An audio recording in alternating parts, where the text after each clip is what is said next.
have here a caller. Let me see who is this call. Hold on. Hello. Yes. How are you? Alaikum. Wa alaikum assalam. Wa alaikum assalam. So are you still live right now? I'm still live. People are hearing you, my friend. What do you want to say to us? Hey. Well, first I want to greet everyone with peace and blessings from Allah subhanahu wa ta'ala, our God, our creator. And I do want to say that I do bear witness there's no God other than Allah, and I bear witness that Muhammad, peace and blessings be upon him, is his final servant and seal of all prophets. Not sure how you witness. What do you mean by eyewitness? I bear witness. You know what that means? It means that I declare, and don't. So from the jump, let's not play games, okay? Well, I'm not playing. I'm asking you a question. Don't go aggressive. Right. Take it easy, because the word in Arabic. What is the word witness in Arabic? The one it's used in the Shahada. That's La ilaha illallah. No. Before you say the ilaha illallah, what do you say? What do you mean? You say ashhadu, correct? Ashhadu la ilaha illallah. Okay, what ashhadu mean? What ashhadu mean? That's look, see what you're trying to do already is you're trying to. My friend, I'm just asking you. Don't tell me what I'm trying. Why you are telling me I'm trying to do? You don't even know what I'm saying. Why you want to do? What the word ashhadu mean? Ashhadu mean doesn't mean I declare. It's mean eyewitness. And I asked you what do you mean eyewitness? So how you witness and you are not a witness? So Allah is using the wrong. You don't want to admit that Allah is using the wrong word. Anyway, continue. That's a very ignorant thing to say. Why? So, do you speak Arabic? Do you speak Arabic? Do you speak Arabic? Do you speak Arabic? How I am ignorant? You are the one who do not know Arabic. So how you want to teach me Arabic? Ashhadu mean ashhadu. I mean eyewitness, and you are the one who said that. Eyewitness, not declare. You are the one who said that. So how you witness, but you are not a witness? This is the game you play. See, what it boils down to is you're trying to twist and turn things, and you know good and well. All right. It means that continue. I'm listening. After you witness, why you are witnessing for us that Allah is God and Muhammad is a prophet, and we know your name is a Muslim and you are a Muslim. What is the point of saying I witness there's no God but Allah? Do you know that? Is it true that Allah Himself? Is it true? Listen. Mujahid. Is it true that Allah Himself He converted to Islam and He said Shahada? Allah converted to Islam? Yeah. That's a foolish thing to say. Really? What if I show it to you from the Quran? That's a foolish thing to say. Okay, read for me chapter 3, verse number 18. You read it to me. No, you read it. You are the Muslim. You told me where. I'm showing you. You read it. Chapter 3, verse number 18. It says, Allah, He said Shahada. Allah said, Shahid Allahu, anna ilaha illa huwa. How that happened? How Allah witnessed that there is no. Is this what it says in front of your eyes, my friend? It is in the front of your eyes. What kind of God? What kind of God He takes Shahada? You want to talk about issues? Your voice doesn't take Shahada. Okay, so read it. It says Shahid Allahu annahu la ilaha illallah illahu. My friend, do you see the word Shahida? You're ignorant. You don't know Arabic. That is your. Okay, listen. So don't discuss with me something you do not know. What do you? Okay, let us make it simple. I want you to prove to me that Islam is from the true God. Can we do that, Mujahid? Absolutely. Okay, go ahead. Absolutely. I'm listening. Okay, so let's go ahead and establish some ground rules, because I'm not going to play your games. You know, the games that you persistently play, where you try to twist and turn things, and you try to change the subject. You try to redirect. You use red herrings. You know, it's constant with you. You're very simple to figure out. You're very. Let us see how good you are. Let us see how good you are. As long as you know how simple I am to figure out, let us see how good you are. So go straight to the topic. Don't waste my time. How you can prove to me that Allah is the true God? Go ahead. I'm listening. Very simple. How? Very simple. How? It's a declaration of faith. For one, we believe in what we cannot see. Okay, and if you are incapable of doing that, then you're incapable of believing in the oxygen that you breathe. You cannot see the oxygen that you breathe, but you most certainly do breathe it. I don't know how smart you are. I'm asking you how to prove to me that Allah is a true God. You say to me to believe in the unseen. Well, we are not atheists, my friend. We believe in God when we don't see him. This is a stupid answer. I'm saying to you, answer me how you can prove to me that Allah is a true God and Muhammad is a true prophet. Don't tell me we believe in the unseen. All people who have religion, they believe in the unseen. This is not the question. This is not the topic. You are playing around. Speak straight as an adult. How you prove to me that Allah is a true God? What is your proof? What is your proof that he is not? Because he says stupid things. As an example, in the Quran, he says that the sperm of the women coming from the ribs. Brother, if you understood the scientific, my friend, this is a scientific. Here we go. In the front of me. In the front of me. That you would realize, my friend, it's in the front of me. Chapter 86. Chapter 86, verse number 7. This is Quran. Allah, he says that women, she have a sperm. It's coming from her ribs. Have you ever heard of somebody saying such a thing? Absolutely. What absolutely? As a matter of fact, let me get something real quick, and I'm going to read it to you, okay. And then you'll have a full understanding. And this is from a doctor who's actually done research on this. And if you bear with me just 1 second, because I didn't anticipate going into this. No problem. The doctor, he said that women, she have a sperm coming from her ribs. Doctors, they say that. But what you do need to do is you do need to stay on your toes with me, because this tactic that you're using to trying to bounce around and go to different topics. My friend, go straight to the topic. Don't tell me you are the one. You see why you need to give me 15-minute speech? Why you need to give me the 15? Go straight to the topic. Show me the doctor who said that women, they have a sperm coming from their ribs. Go ahead, I'm listening. Bear with me 1 second, I'll tell you all about it. Bear with me 1 second. Let me get my reading glasses, because I don't see as well as I used to. All right. Bear with me 1 second. Maybe you need to pray to Jesus, because he make the blind see. Muhammad, he cannot make the blind see. I feel sorry for you. Jesus said of his own self he could do nothing. He came to do the will of the one. Yeah, this is the man. This is the man. This is the man. But the Quran says, I make the blind see. I heal the leper. I. So Jesus the man, he can do nothing of his own. We don't worship Jesus the man. We worship Jesus the Christ. He is the word of God, and the word of God can heal you. Is not the man. We don't worship a man. You are the one who follow a man and worship a man, and his name is Allah. Now, what I just repeated was from the Bible, not the Quran. Yes, my friend. You don't quote a verse. You don't quote a verse from the Bible without forgetting the other verses, because the Bible says that Jesus said, "I am before Abraham. I am." So don't go there now. Let us finish this about a God who believe women have a sperm coming from their breast. I want to know how this happened. How the bones of the women, the location of the necklace, generate sperm for the women. Show me the doctor. I'm finding it for you. Just bear with me 1 second. Taking long, my friend. It's very interesting that you like to try to talk over people on your program, and well, you are changing topic. No, actually, we came in and I am rude, my friend. I am rude. We are Arab. Arab are rude. Arab are rude. I'm like your prophet. We are Arab. So now don't waste my time. Give me speeches. You are easy to figure out. You said something, it's very funny. I want you to get the proof. Who is the doctor who said to you that women, she have a sperm coming from the bones of her ribs? I want to know his name. Right, I've got the book in my hand right now. If you give me a moment to look for it, I would. Okay, Developing the Human. Dr. Moore and Prasad. Dr. Moore. Dr. Moore. Okay. Page 8. Human development. Page what? Page what? Page what? Page what? The 5th edition, page number 8. But this guy is a Muslim, right? No, this is just a medical doctor. No, he's a doctor. No, he's a Muslim. We know his name. His name is mentioned in all Islamic books because he's a Muslim. Now, what he said. Read for me. Read for me. Yes, he is. Yes, read for me. What he said. Let us laugh. Let you laugh. The Quran, the embryonic development. In the Holy Quran, Allah speaks about the stages of embryonic development. We created man.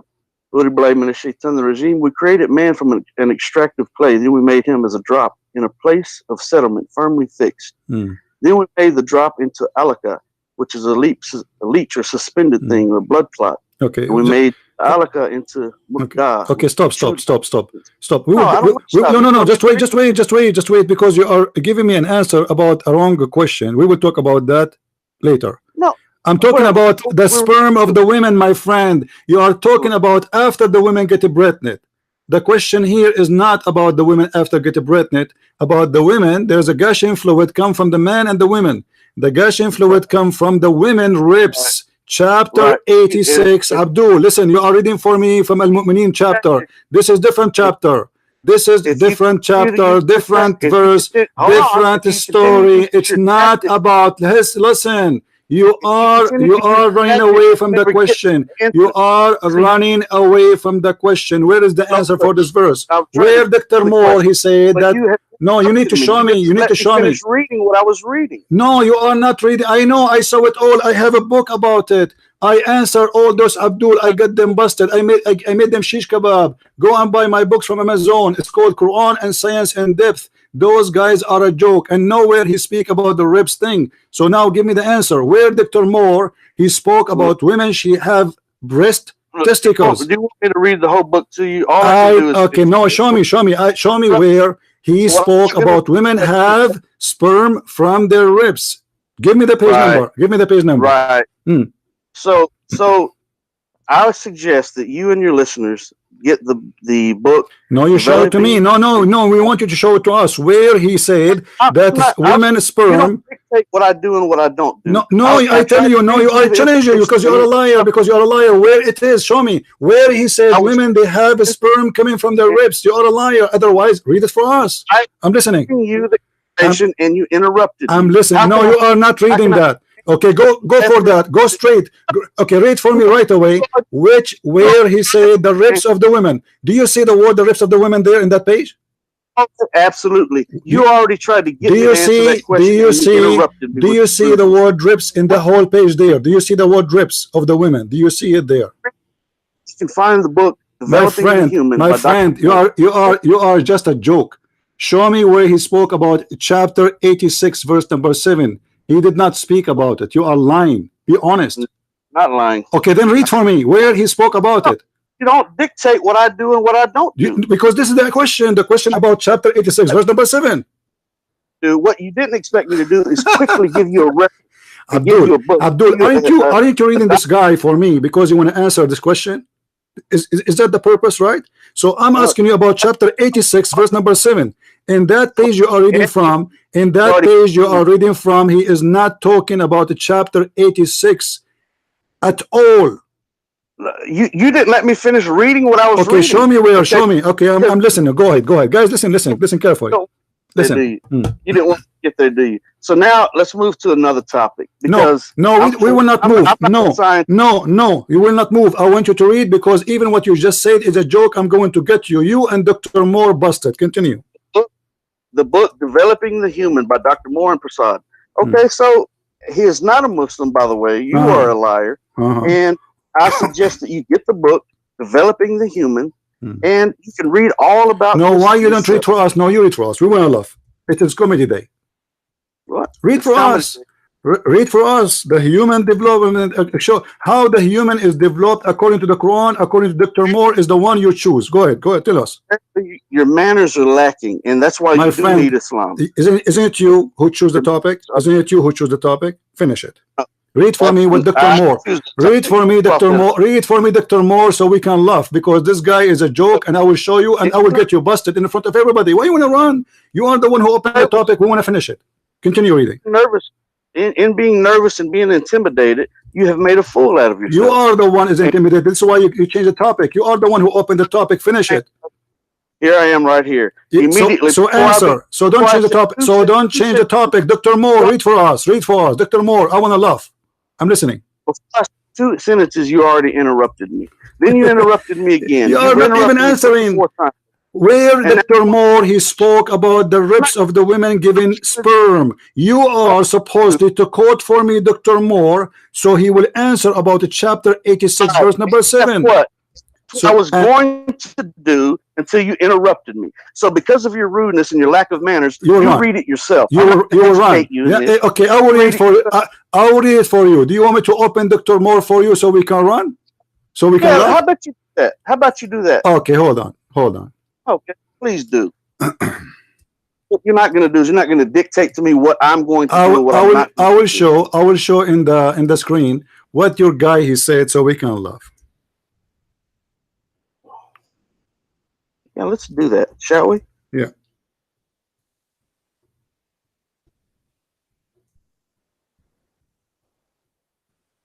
All right.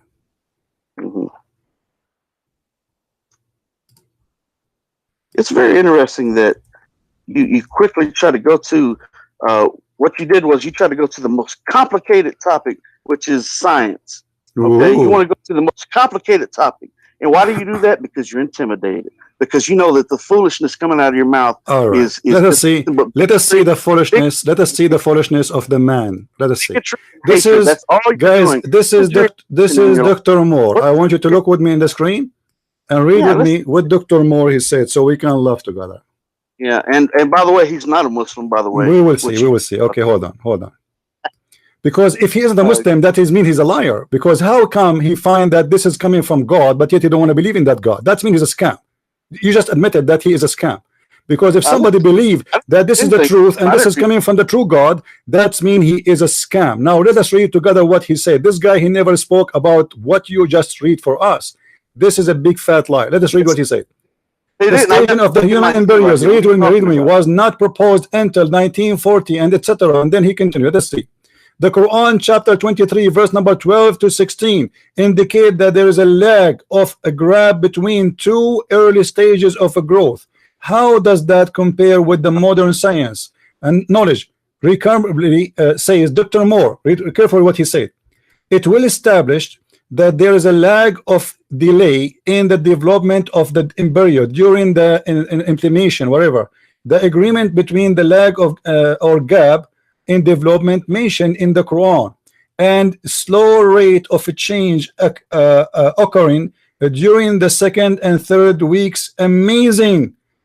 2 and second and third weeks. Read carefully. Then he says, finally, Dr. Moore conclude by saying the agreement that he has found the Quran statement may help to close the gap between the science and the religion which has existed before for so many years. How is that? Above evidence. Hold on. What you're doing is confirming the truth. Hold on.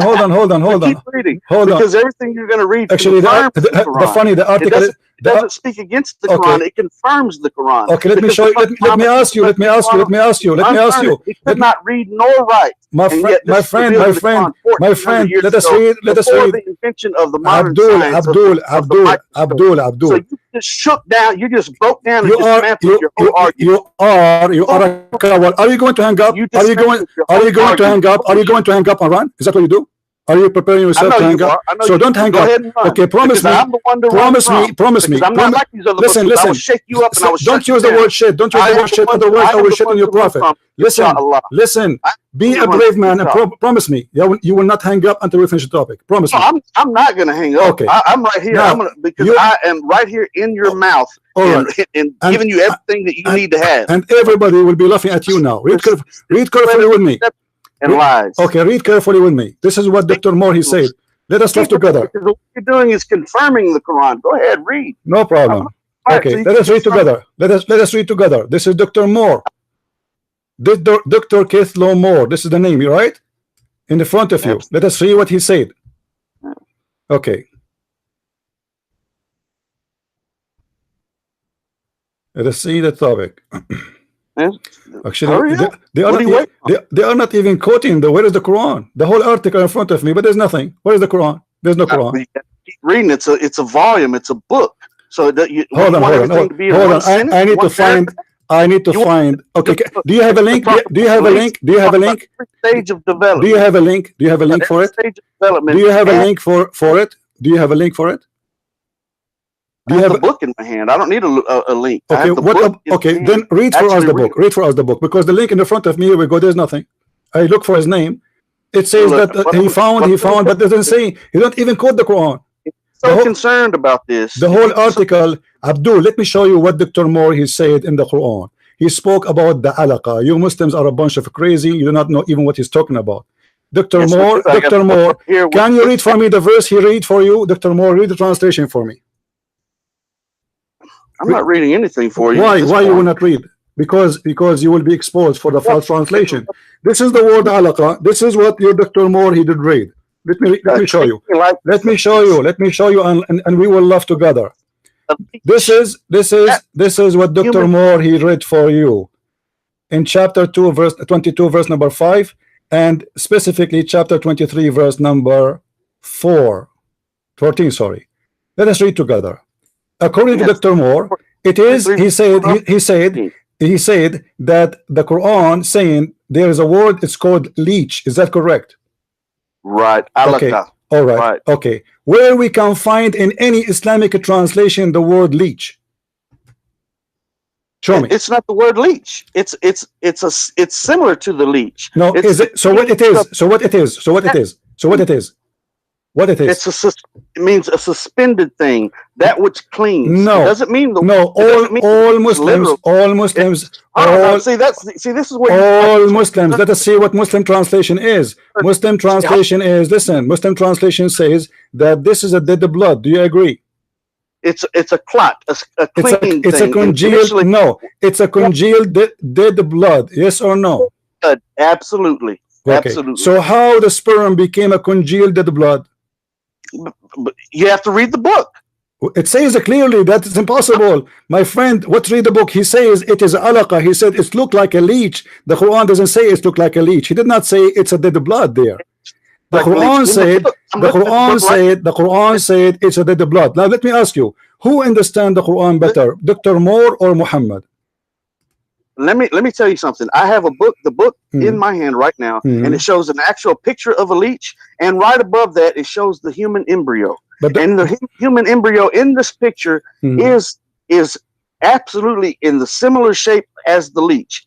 In the Quran, it is not talking about the word leech or the thing. So what is the Quran talking about? What the Quran talking about? What is the word there is used? It says alaka, a clinging substance. That which clinging substance. Okay, let us see.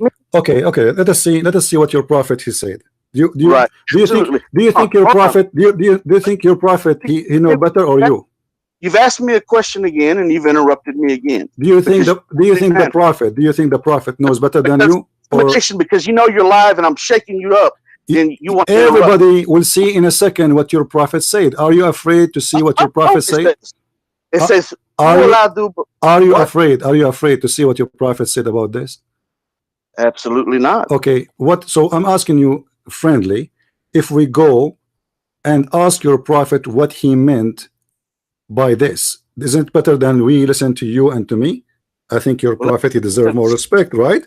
And let me say something. The Prophet Muhammad, peace and blessings be upon him, he didn't mean anything by it. The one who meant something by it was Allah subhanahu wa ta'ala. Okay, no problem. Muhammad, but your prophet, when he said he didn't mean anything about it. Okay. He didn't mean anything by it. He was revealing what was revealed to him through the angel Gabriel. May Allah be pleased with him. All right. So but your prophet, trying to equate this book. No problem.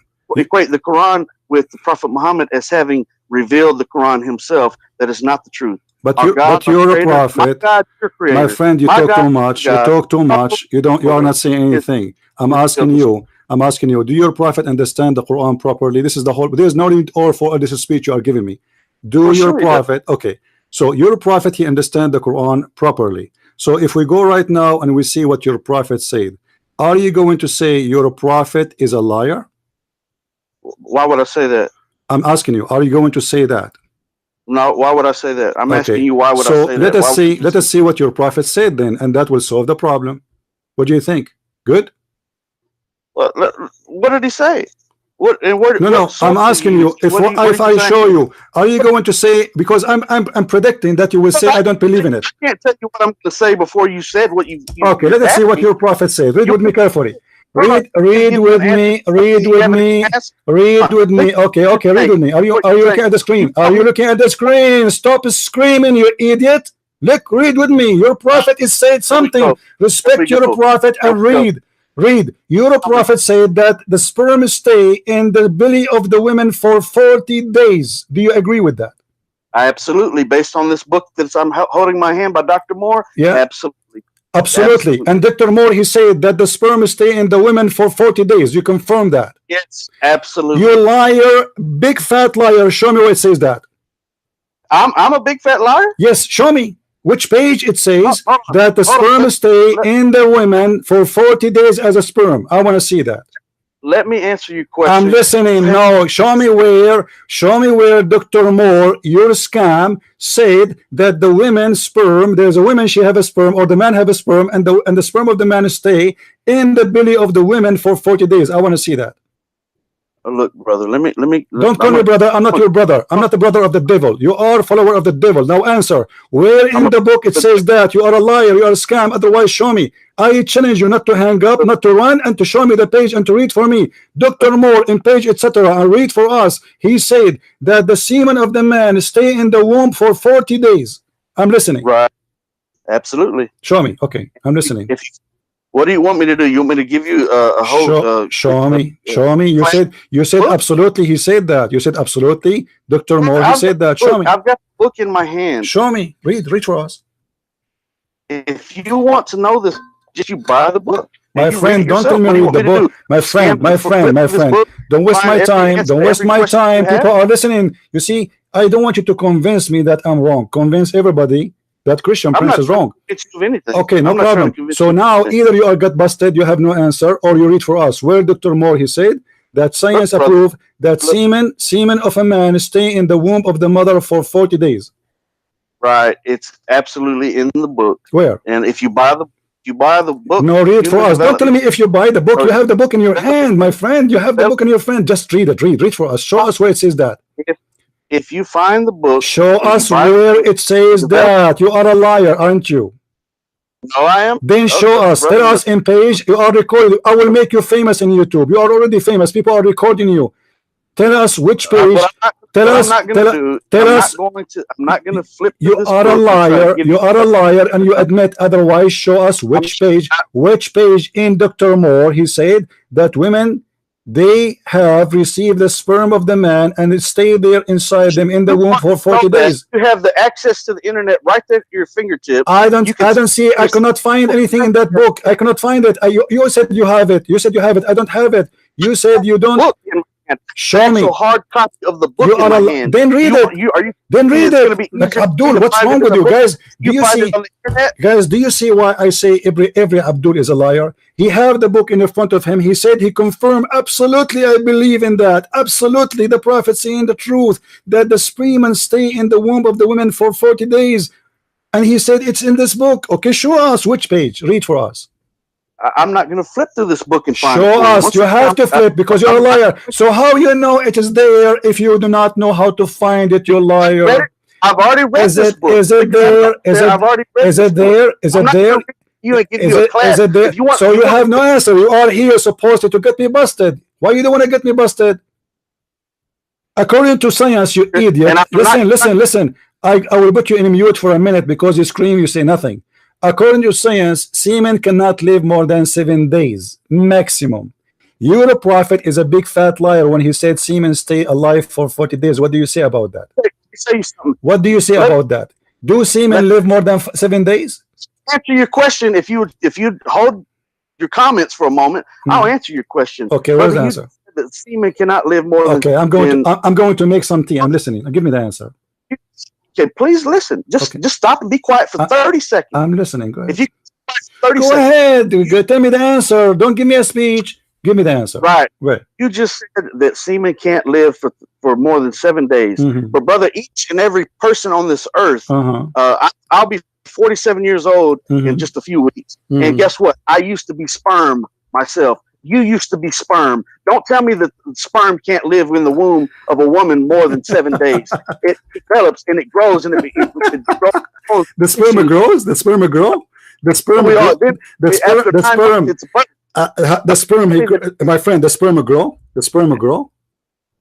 Sperm is born or grow depending on the genes. What do you mean sperm grow? If your prophet saying the sperm stay as a sperm for 40 days. The sperm grow and live 40 days. Develops another. It begins to develop. No, it says it stays as a sperm for 40 days, and then after that, it became, for a similar period, a piece of a fish. And then you were once an embryo. You were once that sperm, and now you are. My friend, your prophet word is so clear. Your prophet words is so clear. He said the sperm stay gathered. Listen carefully. Let me read for you what your prophet said. This is your Muslim translation, and this is just a search from Google. It says the sperm inside the women can live up to 5 days. Do you see it? Do you see it? Your prophet said the sperm of the women gathered in the womb of the women for 40 days. How such a thing can happen? One thing is for certain is that the Quran has revealed these things for over 1,400 years ago. Which is stupid. And each and every one of the miracles have been confirmed. Confirmed by who? Confirmed. That's a lie. I just got you busted. I just got you busted. Don't tell me it's confirmed. I got you busted right now. Confirmed by who? I just got you busted. I confirm to you by science that this is the lie. This is science. This is a website of science. It says sperm live for 5 days. Your prophet said sperm gathered inside the women for 40 days. Answer. Right. Before it transfers into another stage of development. It is then still it is there for 40 days. Listen. First of all, sperm does not transform to anything. Only stupid believe in that. My friend, sperm does not transform. Listen. What is the egg of the women? What is the egg of the women? What is the egg of the women? Your prophet, he mentioned the sperm. The sperm will turn into a flesh, and he will be the sperm will be 40 days as a sperm. What is the egg? Right. So if you want me to answer you, what is the women egg? You have to give me time to do it. I'm asking you. I give you time. I know you're nervous. That's a good one. Who is the nervous here? Abdul, listen. I am so nervous. Seriously, I am really so nervous. Now answer. Okay, can you show me one Islamic book, including Dr. Moore, saying that the sperm stay inside the women for 40 days? Can you show me that, please? I'm very nervous. Your voice. Your voice is cutting. He's the one that developed this. No, it's not about develop here. It says. Read carefully, Abdul. Do you know how to read English? Do you know how to read? You see, you do not know how to read Arabic. I understand, but do you know how to read English? It says is gathered in the form of semen. So what is the form? Semen in the womb of your mother for 40 days. Do you see it? Well, is that Dr. Moore is the first doctor. Can you read for me what? Stop saying Dr. Moore. Stop saying Dr. Moore unless you read for me what Dr. Moore said about how many days sperm stay inside the women. Otherwise, shut up. After the development. There's no development yet. This is the first stage. Sperm stay as a sperm for 40 days. This is the first stage. I said after the development. What development? Abdul, potato, liar, coward. Don't hang up on me. I'm nervous now. I'm shaking. Answer. Right. It says it's gathered in the form of semen in the womb of your mother for 40 days. Can you show me one scientist in the world believe in such a garbage? Yes. Who? Dr. Moore, I've already show me. Then show me. Stop saying Dr. Moore. Read for us. Read for us, liar. You are a liar. Show me where Dr. Moore. Show me. Okay, just read for me. Which page Dr. Moore said the sperm stay inside the women for 40 days? Show me. Look. You know what? Sperm stayed inside the woman and began to develop from day one. This is not what the verse saying. This is not. First of all, Abdul, stupid. No, I don't understand what you are saying because the sperm does not start develop. You idiot. It is the egg. It is the egg. It is the egg. You donkey. Listen. It is the egg who starts development. It's not the sperm. The sperm does not develop. The sperm activate the egg and deliver the DNA and die. Demolish. There's nothing next. Nothing next. The one who developed is the egg. Your prophet forget about the egg. So now, Abdul, son of Muta, listen. I don't have time for kids. Either you agree that you are a coward and Dr. Moore never said anything, even though he is a liar like you, or you read for us. Is that fair, guys? So I'm going to give you the mic. Be a man. Open the Quran. Tell us which page. Read for us that Dr. Moore said that the sperm of the women stay inside her, gathered inside the women for 40 days. Show me, or I will help you more. Show me where Dr. Moore he said that the sperm development, because you like to use this word, take 40 days. Show me. The mic is yours. I'm listening. Able to get this information. Listen, show me. Okay, I'm listening. If you get the book, the development. Don't tell me if you get the book. Are you a donkey or what? Are you a donkey? Don't stop telling me if you get the book. Show me. I do not have the book. And you are a liar. Open the book. Your book in your front of your hand. You were flipping the pages a second ago. Read for us which page it says that the sperm stay inside the women and took it 40 days to develop, as you said. I will go with you. You said develop. Even the hadith doesn't say that. I will go with you. Show me where it says that. I'm listening. Show you where it says what? The sperm took it 40 days to develop. Show me where it says that in Dr. Moore book. Brother, you're going to have to understand the don't call me brother, and I don't understand. No, don't waste my time. In order for you to... Let me mute you. Let me mute you. You are just a kid. Admit it. You are in the corner and you get busted. If you don't show us, people are. Do you see that? Do you see the chat? The chat is boiling. People are laughing, dying from laughing. So you better show us where. You better show us where. Can you show us where it says that, or you cannot? Be honest. Yes, I can. Okay, show us. The book, the development by Dr. Moore. Show us. Show us. I'm listening. Show us which page and read for us. I'm going to shut up. I'm not looking it up for you. I'm not giving you the page. I'm giving you the book. You have to study the whole book and read the whole book to understand it. Guys, I'm not going to give you the page. I will give you the book because there is no such a thing. You're a liar. You are a liar. You are a liar. Just admit you are a liar, like a prophet. Listen. You're a prophet. You're a prophet. His specialty is lying. Is stupid. Don't be stupid like him, because he said many stupid things. As an example, I just showed you where he said that women, she have a sperm coming from her ribs. Does Dr. Moore say that women have a sperm? Have you ever heard of any donkey in the world agree that women have a sperm? Since when women have a sperm? You're acting like an elementary school child. Since when women have a sperm? Answer. Since when women have a sperm? Women don't have sperm. They have an egg. So why your Quran says though? Brother, you don't call me brother and answer. The Quran. This is the Quran in front of your eyes. Chapter 86, verse number 7. It is gushing fluid coming from the man and the women, and that will cause the baby. Do you agree?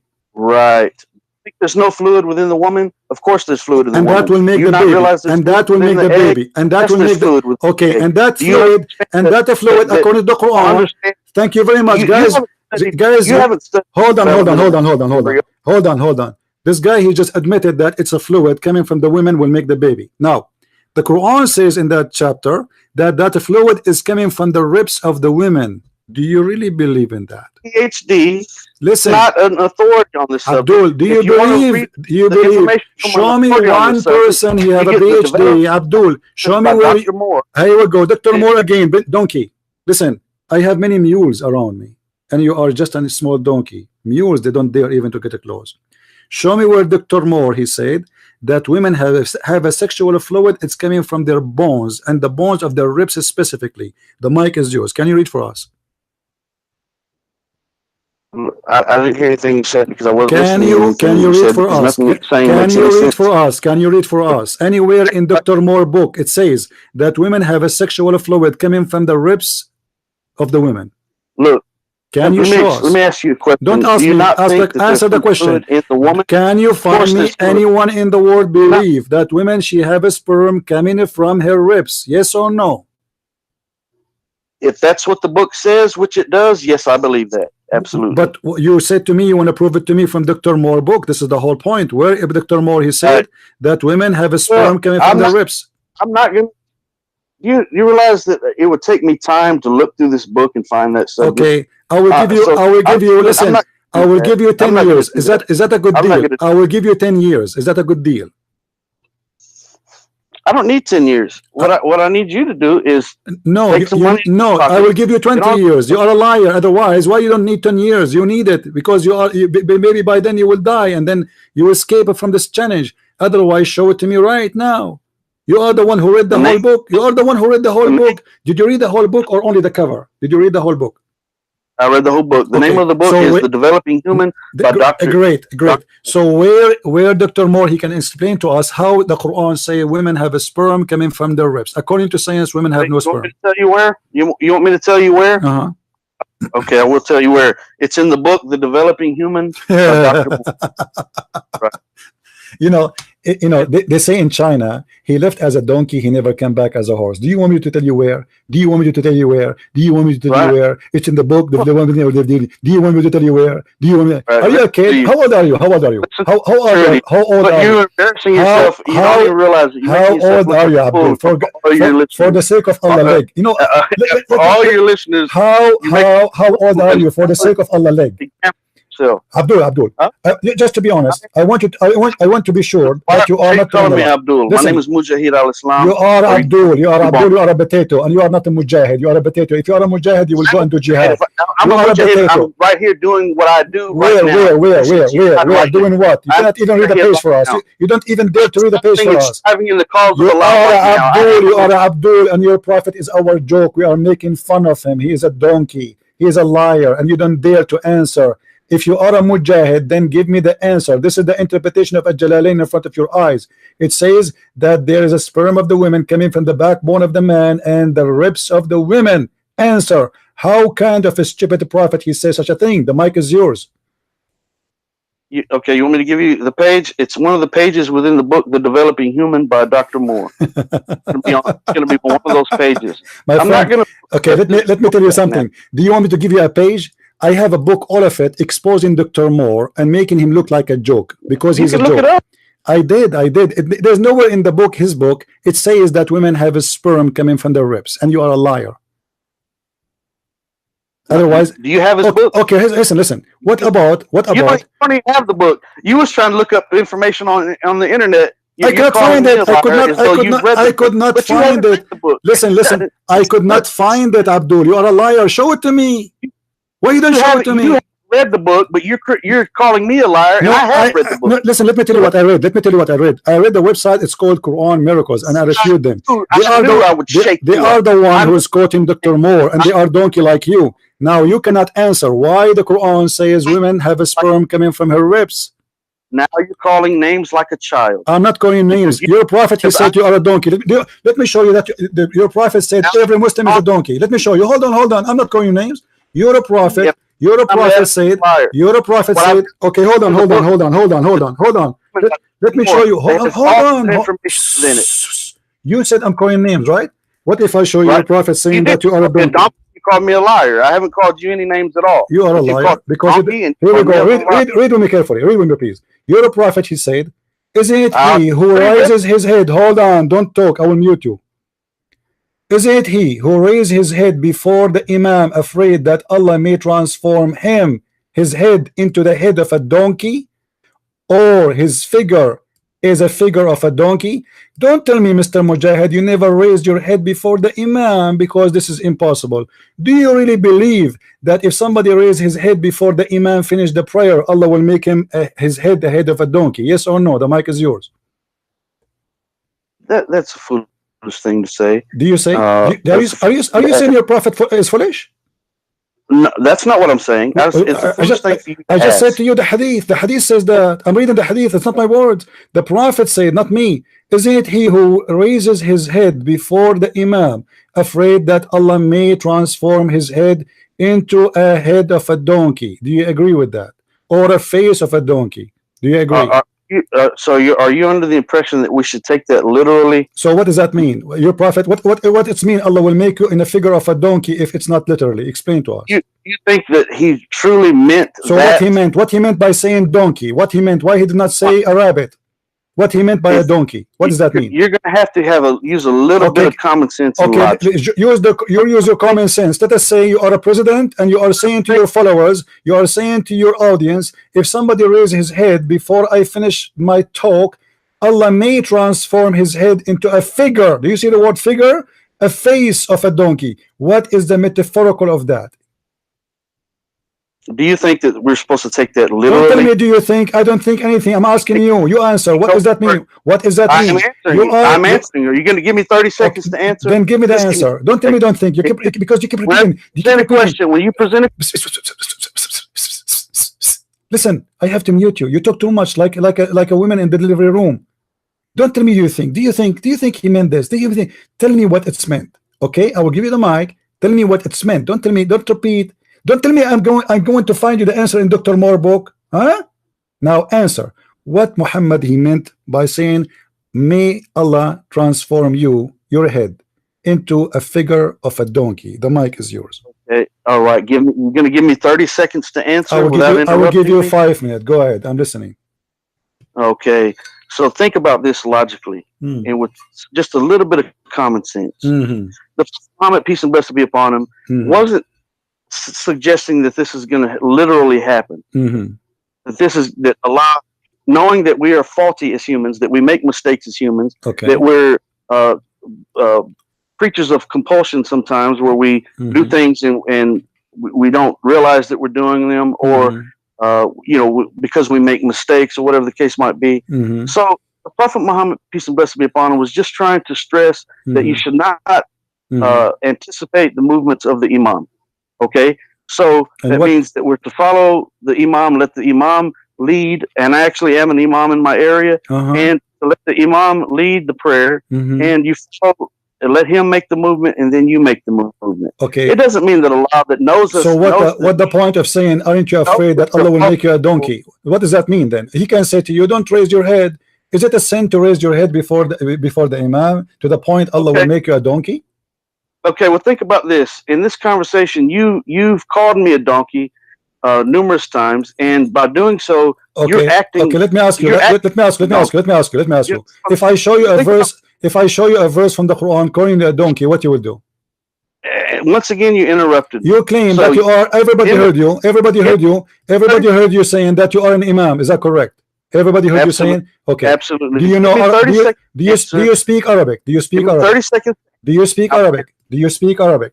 I don't speak Arabic fluently to be an Imam. So how you know what an Imam means? Yes, I know. That means you will teach the people Islam and you will teach them Quran. How you can teach them Quran? You don't speak Arabic. I don't have to speak Arabic fluently. So what do you do? The Quran. What do you do? I recite in the Arabic language the verses of the Quran. Okay, so I don't have to be able to hold a conversation in Arabic. That's not a prerequisite. Okay. Hold on. In the Quran it says, in the Quran, Mr. Imam, as long as you are Imam, I want to learn from you. In the Quran it says the similarity of those who carry the Torah is the same as a donkey who carry books in the top of his head. Do you agree with that? What do you mean? The similarity of those who carry books is the same as a donkey. Are you a person who carry a donkey, carry a book, or you are a donkey? Which mean? Where did you read that? Which mean a person who carry a book but he cannot read it, he is a donkey. This is what your prophet's saying. Do you agree with this? The person that what? The one who carry a book, but he cannot read it, he's a donkey. Right, meaning the one who carries the book and does not read it is a donkey. Or he cannot read it. No, or he does not. He chooses not to. You understand what I'm telling you? Okay. And did you choose to read the? You have the blueprint. Okay. You refuse to follow. Okay, hold on. So you carry the Quran. Do you choose to read it or not to read it? I read it. How you can read it but you don't know Arabic? I do. This is a few verse you know. Okay, read for me this verse in front of you. Read this verse for me. Don't tell me Iqra. This is the only one you know. Bismillahirrahmanirrahim. I know a bunch of them. What are you talking about? Okay, read for me this one then. Read for me this one. It's in front of you on the screen. It's in front of you on the screen. Read it for me. Read for me. As long as you know how to read. Read it for me. It's in front of you on the screen. Do you want me to help you? You claim I'm on my cell phone. You can. I'm not even looking at the screen. You are an Imam. Okay. You are an Imam. You are an Imam. No problem. Which verse in the Quran speak about Torah, carrying Torah, and you will be like a donkey if you carry it without reading it or knowing how to read it? Which verse? Which chapter? Which chapter? Got it right there. Which chapter? Where? What do you mean right there? Tell me which chapter. You are an imam, right? You're an imam in the mosque. Don't tell me you're an imam, but you do not know where this verse is located. You're looking at. Where we can find this chapter? Brother, look, you're looking at it right there. Brother, you're looking. Are you not? Abdul, you told me you are not looking at the screen, and now you are saying to me you are looking at the screen. You told me you couldn't see the screen. So read it for me. Okay, what chapter is that? What chapter is that? What? Okay, Abdul, as long as you are looking at me at the screen, this is what chapter. This is what chapter. This is what chapter. What chapter I'm reading from? I don't have every verse and every reference memorized. You understand that? Okay. Nor is that a requirement. Okay. If I did have it, it'd be better. That'd be great. But no, I don't have that. I don't know. I can't tell you exactly where that's at. All right. And I don't feel ashamed. Okay. And I don't feel ashamed about that. There's no reason to be ashamed about that. So now, I'm sure I can. No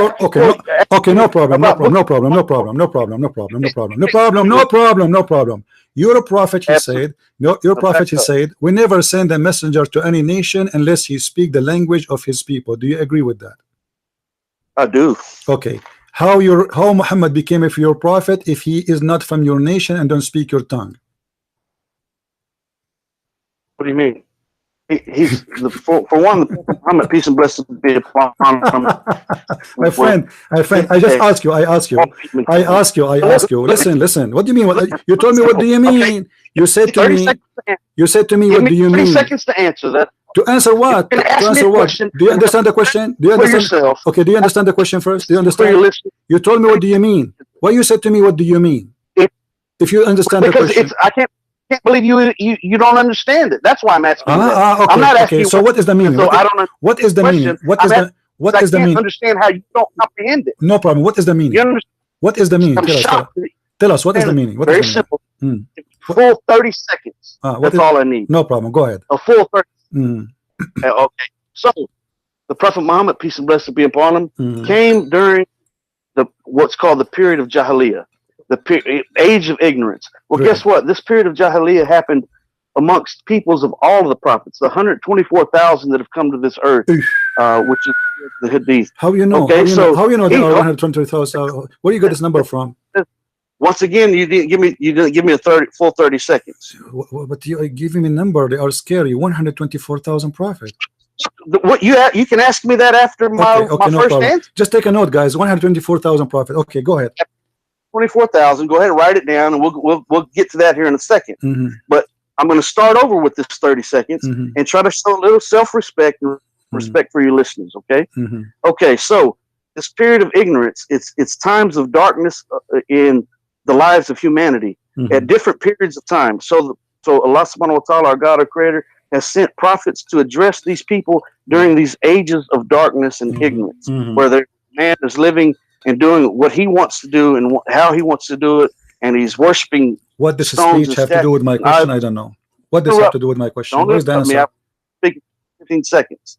Okay, so we believe that Allah has sent prophets, peace and blessings be upon all of them, to address people of their various times. So Moses had his own people, that the children of Israel that he was guiding. The prophet Abraham, peace and blessings be upon Noah. All of these prophets address peoples of different times that were going through different issues in darkness. They were in darkness. What does this have to do with my question? So the Prophet Muhammad came, and what did he do? He came to the Arabic people that were lost in the darkness. They were doing very, very bad things during this age of Jahiliyyah. Okay, so like what? Kissing stones? Like what they were doing? What they were doing? Kissing stones? They were worshiping stones and statues. Kissing stones. They were using. You're a prophet. You're a prophet. Kissing stones. You're a prophet. You're a prophet. He promotes slavery. You're a prophet. He kisses stone and he lick it. So what is this? It's the same. Did your prophet kiss stones? Actually, did your prophet kiss stones? Did your prophet kiss stones? Did your prophet kiss stones? Did your prophet kiss stones? You want me to answer your original question? Yes. You want me to finish your original question? Yeah, because you mentioned something. I want to clarify it for me, please. Answering your original question, and then you can ask questions. Because you are not answering my original question. You are just speaking. Blah blah blah blah. Where is the answer? The question is very simple. You are not answering. Why Allah He said, "I never ever send a messenger unless he speak the tongue of his people." Right. Okay. Absolutely. Was Muhammad a prophet? Was Muhammad a prophet? Answer your question. Was Muhammad a prophet for the Arab only, or his international prophet? So I'm going to answer your question. If you have a little bit of self-discipline, a little bit of self-respect, can you do that as a man? No, I cannot. Can you do that? Because I don't have self-discipline for a Satan. You are playing satanic game. You are not answering. Where's the answer? Muhammad is an Arab prophet. He speaks the tongue of the Arab. This is what the verse saying. Only prophet, he will be sent to his people. Do you see the word his people? Right. Okay. So he is not sent. He is not sent to the black people. He is not sent to the Asian people. He is not sent to the white. He is sent to the Arab. Now, how Muhammad became international? How can you say that? I'm a white Muslim revert from Houston, Texas. Okay. That's me. You are stupid. That's me. You are stupid. That's all. That's me. You are stupid. That's all. Because Muhammad is a prophet for the Arab, and the Quran confirmed that. He was actually, the Quran states that he was sent as a mercy to all of humankind. All of my friend, do you see the verse? Okay, read the verse for me. Read the verse. Let me answer the question, and we'll move on. Okay. So, unlike the previous prophets that were sent to only their groups of people, so Isa alayhi salam, Jesus, peace and blessing be upon him, was only sent to the lost tribe of Israel. And he declared that in the Bible itself. He said, I was not sent but to the lost tribe of Israel. Question. Because he was only sent to question. Hold on. Okay, what is the name of the book of Jesus? What the name of the book of Jesus? In the Quran. What the book of Jesus called? The Injil. What is the word Injil? Is a Hebrew or a Greek? It's probably Aramaic. Who told you that? I don't have to. That's the language that Jesus spoke, Aramaic. That's a known fact. Okay. How Jesus is a prophet? He speak only to the tongue of his people Israel, and he speak Aramaic. You just said that. You said Jesus was sent to the Jews, and he speak the tongue of the Jews, and he sent to the lost tribe of the people of Judah, and you just said that Jesus speak Aramaic. Right. How this happened? How this happened? This is the contradiction. This is the contradiction for the Quran. This is Abdul. Your Quran. You are the one who mentioned to me saying, "Childish. Don't call me this childish. You're acting like a child." Mr. Imam, you are hired in my mosque. We need a joker. You said that as an example, Jesus, to give me a proof that prophet, they are sent only to their nation to speak their language. You are the one who quote Jesus for me. You are the one who quote Moses. So now I'm asking you, how Jesus, his book is a Greek word, and you said he speak Aramaic, but yet his people speak Hebrew. Okay, so obviously you don't know the history of the Bible. The original manuscripts, the earliest manuscripts. Yeah, I lost you. Hello? The earliest manuscripts. Yeah. I don't know what kind. Are you stealing the internet from your neighbor? This is why your internet is so weak? Because Muslims, they do that always. It's halal. I don't hear you. Are you there? What happened to this guy? I can't hear you. Your voice is gone. I don't hear you. If you have many applications, close them. If you have many applications, close them, please. We don't hear you. Well, I'm still here. All right, start again. So you said I don't have the history of the manuscript of the Bible. You said that. Right. Okay. What? Continue, please. I'm listening. What you want to say? So let's go ahead and calm down a little bit, shall we? No problem. I'm listening. So what? I don't understand. I don't understand the history of the Bible. What does that mean? What does that mean? I don't understand the history of the Bible. Yeah. Okay? What does that mean? So the original manuscripts of primarily the New Testament are written in Greek, right? But known fact, it's a fact of Christendom, of Christian scholars themselves, that Jesus actually spoke Aramaic. And he spoke some Hebrew because he was around Jews of that time. He spoke primarily Aramaic. Aramaic, and he spoke some Hebrew. But the scriptures themselves didn't come along and didn't develop until many years after Jesus. So why your God, he is adopting the names which is made by the Greek, not the name which he gave? What is the name of the book Allah he gave to Muhammad, to Isa? He gave him Injil. He gave him the Injil, the gospel. But the Injil is a Greek word. It's not a Greek word. It is a Greek word. Aramaic word. Okay, let us say it's Aramaic for the sake of argument. The verse in the front of you, it says that, and you are the one who told me that Isa was sent to the Jews speaking their language. Correct?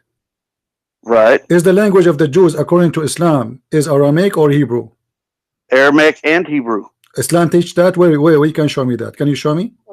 Islam doesn't have to teach that. No, it says because it's in the front of me. It says that it says we sent not a messenger except to teach in the language of his own people. Right. Right. Okay. His own people spoke Aramaic and Hebrew. All right. So it's all right. But the name of the gospel is in a Greek. It's not even Hebrew. It's not even Aramaic. That's not in the Greek. The Injil is going to be in Arabic and Aramaic. Aramaic is the sister language of Arabic. My friend, the Injil is not an Arabic. A Greek word. It is a Greek word. No, it is not. Are you sure? Actually, no, it is not. Where do you get this from? Where did you get it from? It's just simply not. You can search any dictionary in a second. Search it. Get the searching. The Injil is not. What Dr. Moore he said to you about the word Injil? Dr. Moore, did he say anything about the word Injil? Where do you get this from? Are you going to just be silly? People are laughing at you. People are laughing at you. People are laughing at you. Now let us go back to the topic. You're a prophet. Let's go back to the topic. The word Injil is not a Greek word. No, it is. You're a prophet. He is saying that only messengers sent to their own people.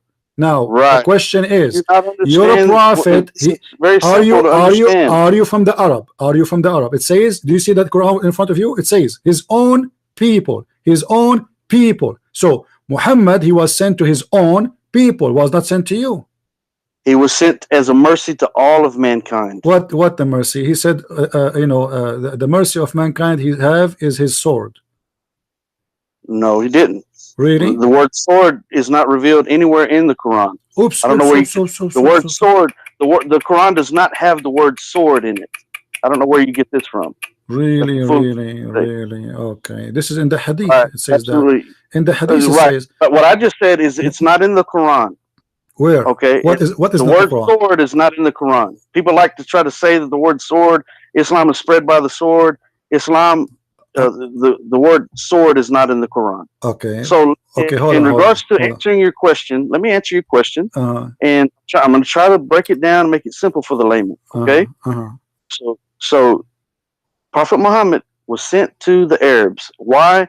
Because the Arabs at that time were very big linguistically, meaning they were doing a lot of poetry. They were very, very well known for their poetry.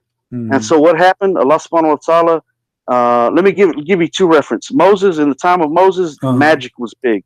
Magic was big. In the time of Jesus, peace and blessings be upon him, medicine was big. What is the medicine in the time of Jesus? No, what is the time? No, don't. What is the medicine in the time of Jesus? No, don't jump. What was the medicine? What was... I'm going to get you busted. What is the medicine was a practice in the time of Jesus to make it unique? What is that? I don't know. I didn't understand what you just said. What you're trying to do is because you said medicine in the time of Jesus was developed or whatever. Right. What is that? Where you get from? It was very prominent. Where? Who said that? And the Romans adopted the Greek medicine. Okay, very prominent. Muhammad. So let me explain. Listen. Did Jesus use medicine? Did Jesus use medicine in his miracles? Did he use medicine? Let me explain. Did Jesus use medicine in his miracles? Did he use medicine, or it was a miracle? I didn't say anything about that. What you did, why you are comparing what Jesus did with medicine then? Why you are comparing, Abdul? Why you are comparing medicine with the miracles of Jesus if Jesus never gave medicine? I didn't say that he gave medicine. So why you are comparing him with medicine? Why? If you be quiet, have a little bit of self-discipline. What the medicine have to do with Jesus? Jesus never gave medicine. I'll explain it to you if you be quiet. Can you do that just for a few seconds?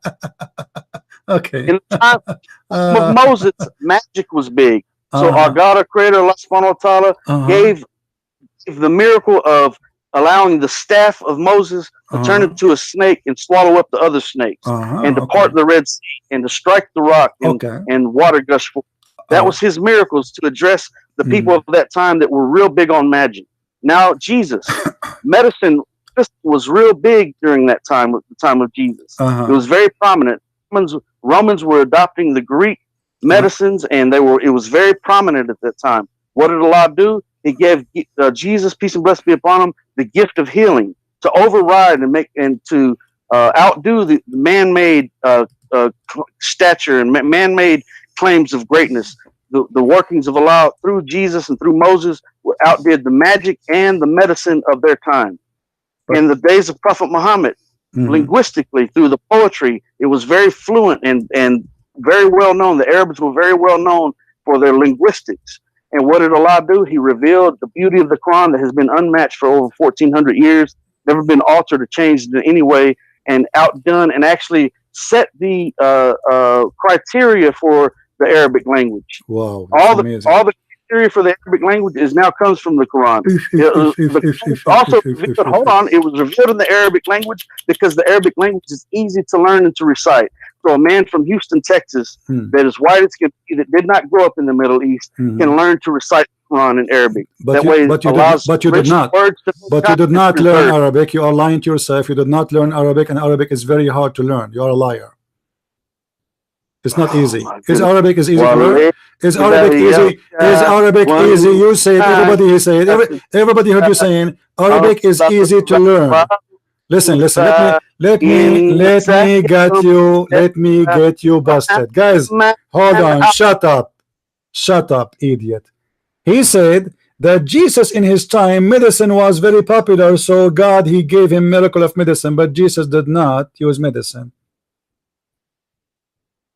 And there's no medicine in the world can make somebody resurrect people from death. And there's no medicine in the world can put some mud in the eye of somebody and give him eyes again. What does this have to do with medicine? The Arabic Quran, which the Muslims, they are so proud about, and this guy, he is a stupid idiot. It says in the Quran itself that the Arab, they make fun of the Quran. They were not astonished with it. Read with me what the Arab they say to him. They said, "In hada illa asatir al-awwalin." They did not believe in it, and they laugh at the Quran. إذ تتلى عليهم آياتنا قالوا قد سمعنا ولو نشاء لقلنا مثل هذا. If we want, we can say the same. Read carefully, guys. Chapter 8, verse number 31. It says, "We heard this, and it's easy. We can make the same. We can say the same." This is the story in there is the same as the ancient story, fairy tale stories. Do you see it? They said to him in his time, "What a big deal about this? You know, we can say the same." So the Arab, they were not impressed with the Quran, and they were laughing at the Quran, accusing Muhammad of copying of fairy tale stories of people before him. Now I'm going to give the mic to Mr. Abdul, and I will ask you a silly question. If Muhammad brought a Quran, nobody can make like it. So what is the satanic verses which Muhammad he received? The mic is yours. There's no need to talk about the satanic verses. Yes, Muhammad received satanic verses, and you said nobody can have Quran like Quran. What you're trying to do, because you have no ground to stand on, is you're trying to bounce around from any topic that you can. No, we are not. You are the one who say, I ask you about Muhammad being the prophet of the Arab, and the Quran confirm that there is no prophet sent except to speak in the language of his people, because he is from the people. Bilisani qawmi. So there's two conditions. He has to be from the people and speaking to the people. Okay, let me ask you a question. What the Quran says about what is the reason to give the Quran in Arabic? What is the reason? Do you know? Yes, in order to preserve the original words of Allah subhanahu wa ta'ala. No, that's a lie. Which verse is saying, which verse is saying to preserve the word of Allah? Where it says that? Which verse? It says it in the Quran that Allah. Where? You are an imam. You just quoted for me a verse in the Quran. Can you tell me where we can find it? You can find it. Where? Tell me where. You just quoted for me Quran. Don't play games. Right. Where it says, I sent it the Quran, so it's going to be preserved. Preserve the Quran until the day of judgment. This is not what you said. This is not what you said, kid. This is not what you said. You said that Allah He sent the Quran in order to preserve the Quran. Which verse says that? I said that He promised to preserve the Quran until the day of judgment. Okay, so now the question about the Arabic. Focus with me, please. The Quran was sent in Arabic. Right, because it's easy to learn. Is that what the Quran says? Because it's easy to learn. That's why. Yes. I never heard of any human being says Arabic is easy to learn. I am an Arab guy. I am an Arab guy. I'm an Arab guy. Spent all my life studying Arabic, and when I write, if I write a letter, I will make errors. And the Quran is full of errors. Listen. Don't be dumb. The Quran says the Quran. Stupid. He want to sing for me, an idiot. He must be high. Guys, look at this Quran. The Quran said that Allah He sent the Quran in Arabic so you might understand. This donkey He said to us because it is easy. Arabic is easy. In chapter 12 verse number 2 it says the following, Abdul. Listen carefully and I will open the mic for you. Inna anzalnahu Qur'anan Arabiyan la'allakum ta'qilun. What does that mean? The mic is yours. Brother, I can't speak. Don't call me brother. Don't call me brother. Answer. What that means? A brother in humanity? No, I am not a brother. No, because Muslims, they are a liar. Muslims are not even allowed. Muslims are not allowed. Are not allowed to call non-Muslims brother. That's mean you are practicing taqiyya with me. That's not true. That is not true. This is true. This is true. Okay, then read for me chapter 5 verse number 51. We are brothers in humanity. No, we are not. We are not. We are not. We are not. We are not. You don't accept my calling you brother. I don't want you to call me brother because you are a hypocrite liar. Now answer. Don't change the topic. Don't change the topic. Don't talk about love. Don't talk about love. Your God. You have hatred in your heart. Abdul. Because you're let me shut you up. Let me shut you up. You said you are a convert from Austin, correct? Or Houston? From Houston. Absolutely. Okay, no problem. Revert, not a convert. And you said Islam teach you to love others. Is that correct? Absolutely, and I do love you. Okay, that's why I have let us see if this is true. Let us see if this is true or not. Chapter 9, verse number 23 says you cannot even be friend with your father and your brother from your blood. What do you say about that? Not if they're speaking against Islam, if they're fighting those. A second ago, you said to me you love me. You idiot. You liar. A second ago, you said to me I love you too. You said to me I love you. I speak against Islam. Shut up, idiot. Shut up, liar. Guys, did he say a second ago I love you too? Now I said to him the Quran says it teaches you to hate your family and you cannot be friends with them. He said, if they are speaking against Islam, yeah, you know, but I am speaking against Islam, and a second ago you said to me you love me. I didn't say that anyone. So why you cannot love your father and your brother in Islam? Well, sure you love your father and your brother. No, you cannot. And it doesn't mean that if they're not Muslim, not to love your father and your brother. You cannot. My father is a Christian. I still love my father. You cannot. Okay, read for me the verse. Okay, I challenge you to read the verse. Chapter 9, verse number 23. Go ahead. You read it. I don't have. I did read it for you. I did read it for you. I did. I just did. So your understanding is my friend, not my understanding. Do you want me to show you the interpretation of the verse by the scholars? Do you want me to show you? Abdul, let me get you busted. Let me get you busted. Let me tell you something. My father is a Christian. Don't tell me something. Don't tell me something. Answer. Don't tell me something. My father is a Christian. Your father is ashamed of you. Now answer. The Quran says you cannot. This is the interpretation of Al-Jalalain. Do you see it? This is Al-Jalalain, Abdul. Do you see what Al-Jalalain is saying? Do you see Al-Jalalain? Do you see Al-Jalalain? Stupid. Do you see it? You cannot choose them as a friend for you. Who? Your brother and your father. For they chosen not to believe, over believe. So shut up. Stop lying to yourself. This is Tafsir Al-Jalalain. Do you have a comment? If we were in face to face as men, I doubt very seriously that you would tell me to shut up like that. Why? What you will beat me? You will beat me? What you would do? What you would do? You will beat me? What does that mean? I wouldn't beat you, but I'm assured that. Okay, then I say to you, shut up. Then shut up. Otherwise, make a threat if you are a man. Make a threat if you are a man. Make a threat. Make a threat if you are a man. Listen, you are a potato. If you are a man, make a threat to me. What does that mean? If I am in front of you, you will not dare to say to me, shut up. Who are you? What I'm telling you is that if you are a potato, are you going to kill me? Are you going to kill me for saying to you, you are a false believer? Is that what you will do? I don't believe that you're the type of man that would look me in the face and tell me to shut up. I will not look you in the face. I will look you in the ass. This is your level. Now answer.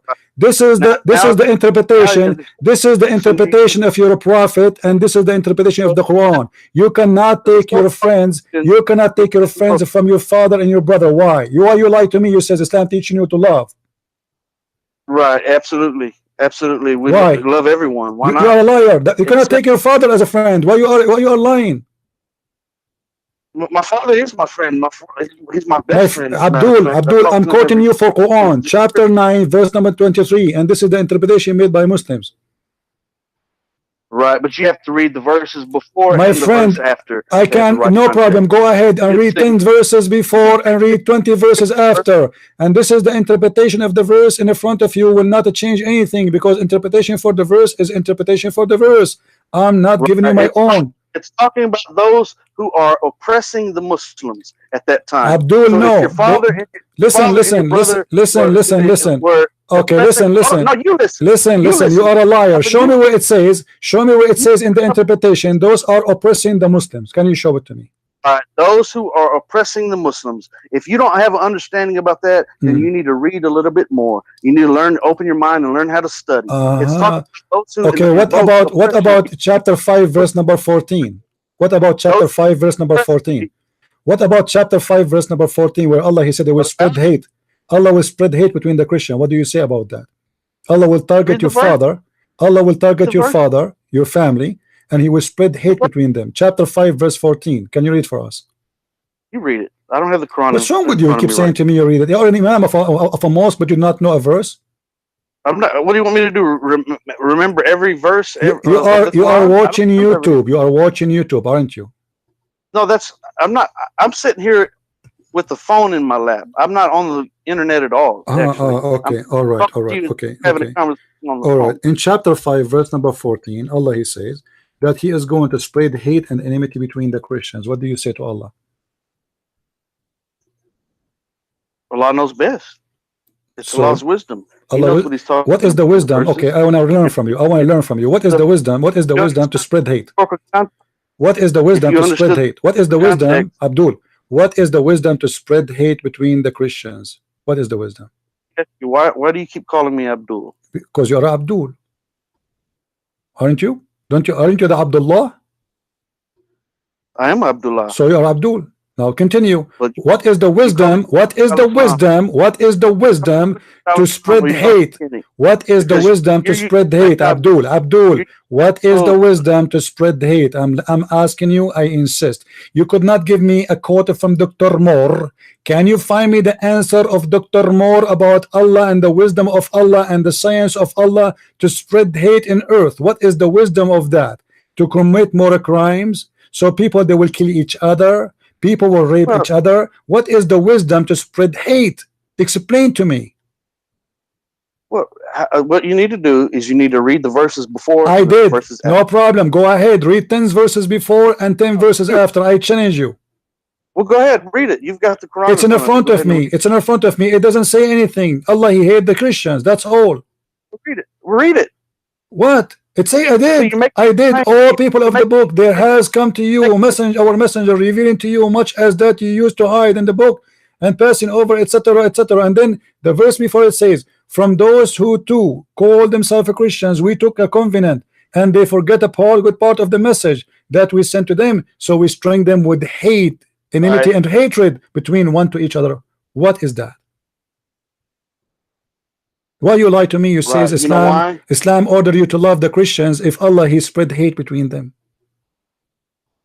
It's not saying hate between the Muslims and the Christians. It's hatred between who? The Christians. So guys, your context.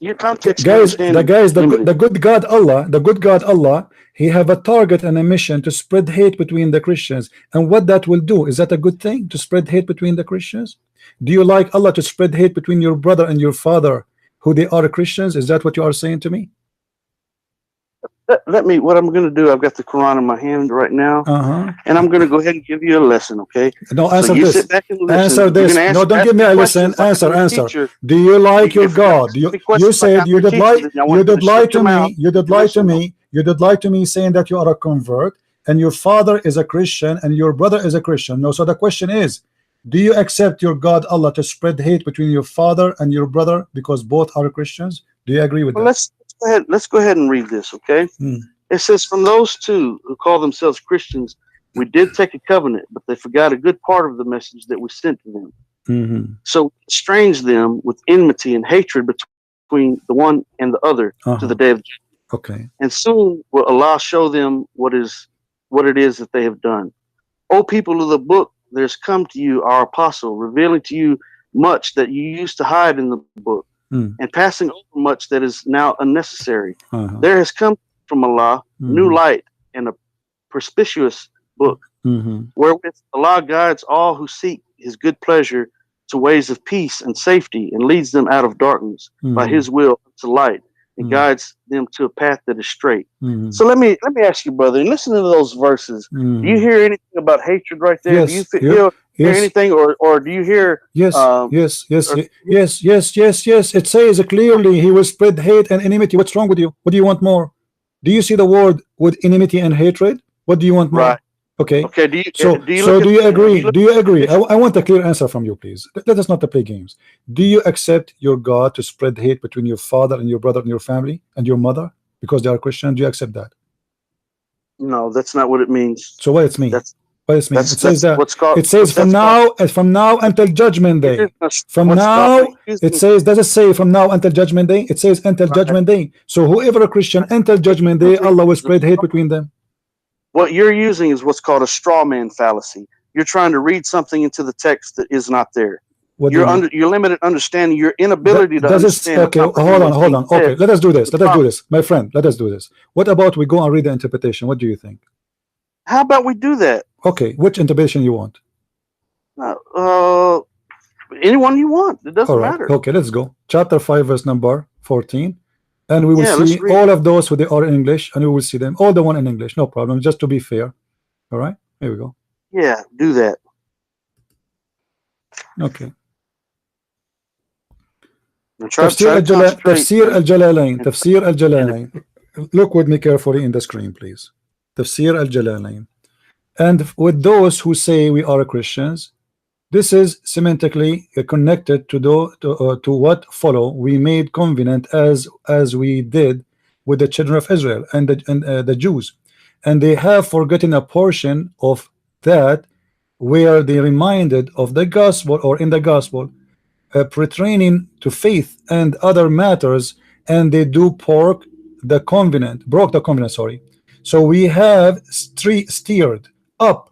We have caused among them enmity and hatred until the day of resurrection. What do you say?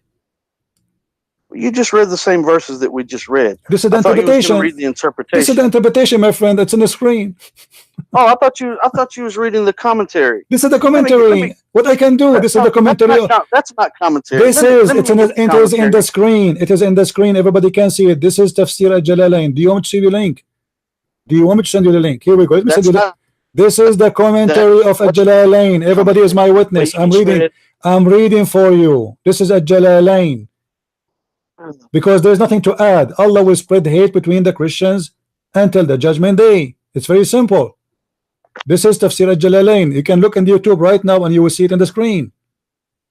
I'm not making things up. Let me show you Tafsir Ibn Abbas. It's the same. The cousin of your Prophet Muhammad is saying the same. It says, and those who say, we are Christians, i.e. the Christians of Najran, we made a covenant in the gospel that they should follow Muhammad, BUH, BMW, Mercedes-Benz, and manifest his traits and not worshiping anyone or anything except Allah or associate with anyone with him. But they forgot a part. They left a part of what therefore they are admonished with which they were commanded. Therefore, listen carefully. We have stirred up.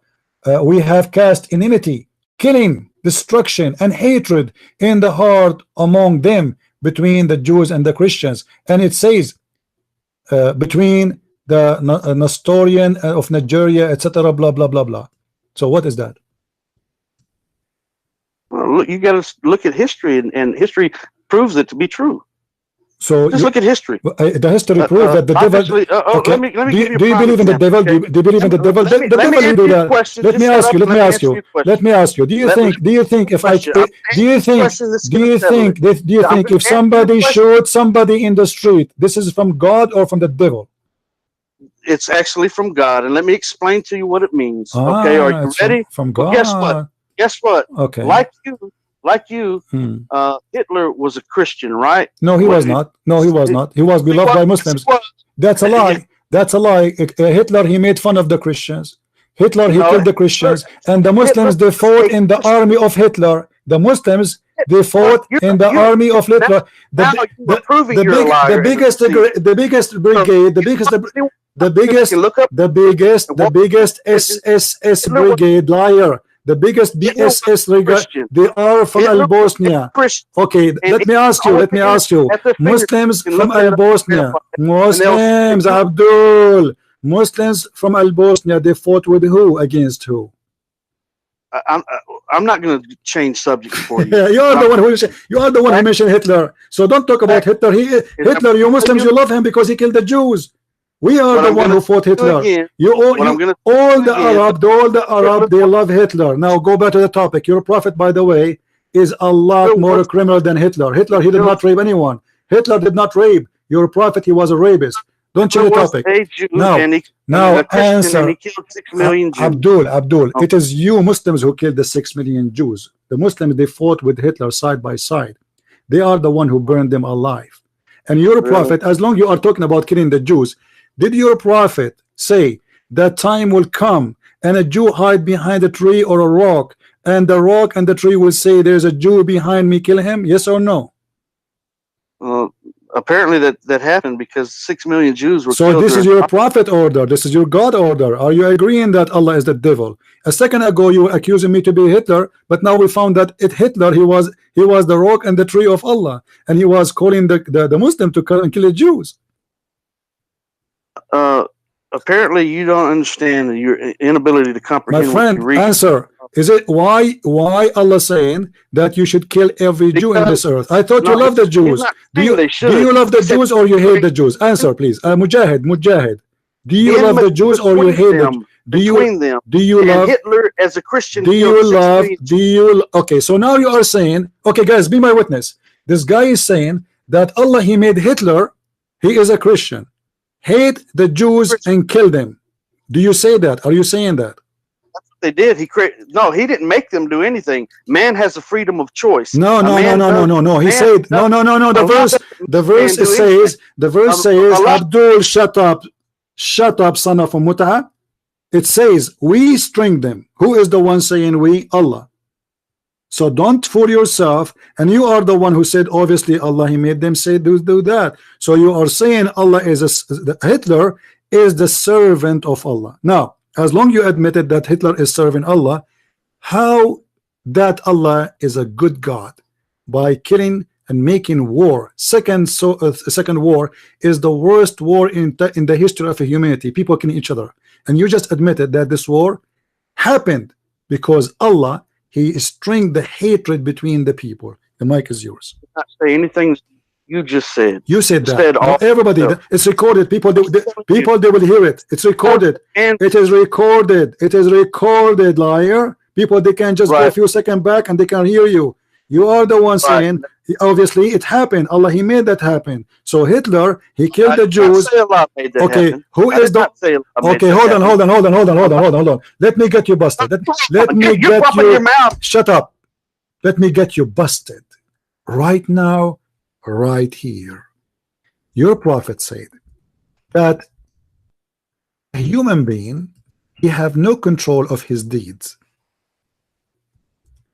and what Allah wrote for him is going to take over. So Hitler, he did what Allah planned for him. And let me show everybody how stupid you are, who you claim that you converted to Islam, but you are just an idiot. Guys, read carefully with me. If we ask this guy, the sin of Adam, did Adam do his sin willingly or he have no choice? The mic is yours. Look, I'm going to take 30 seconds to answer this question myself. Okay, Adam, did he do his sin willingly or it was unwillingly? Let me tell you something. Allah has given man the freedom of choice. This is another question. I want a specific answer. I want a specific answer. Adam, did he commit his sin willingly or not? Listen, I'm giving you a specific answer. No, you are not. You are not. Adam, did he commit his sin willingly or not? I'm going to answer you. Okay, I'm going to answer your question about Adam. All right. And you need to give me 30 seconds to do so. Okay. Okay, so shut your mouth and give me 30 seconds. Shut your mouth, Muhammad. So, okay, you shut So Allah has given man the freedom of choice. He's not going to make anyone believe, and he's not going to make anyone disbelieve. He's going to give them a result of don't interrupt me. I don't see Adam. It's a matter of law. Where is Adam? It's a matter of law. Don't interrupt me. Where is Adam in the story? I want Adam in the story, please. You said you want to answer me about Adam. Your question about Adam. If you shut your mouth. Shut up, your mouth. Muhammad, shut up. Okay, go ahead. So if a man chooses one thing, a certain thing is going to happen. It's the laws of cause and effect. So if you choose to do right, good things are going to happen. If you choose to do wrong, bad things are going to happen. Everything in this life is a test. Allah is not going to make you do anything. Okay. So with Adam, he did not make Adam do anything. He didn't make Adam do wrong, nor did he make Hitler kill the 6 million Jews.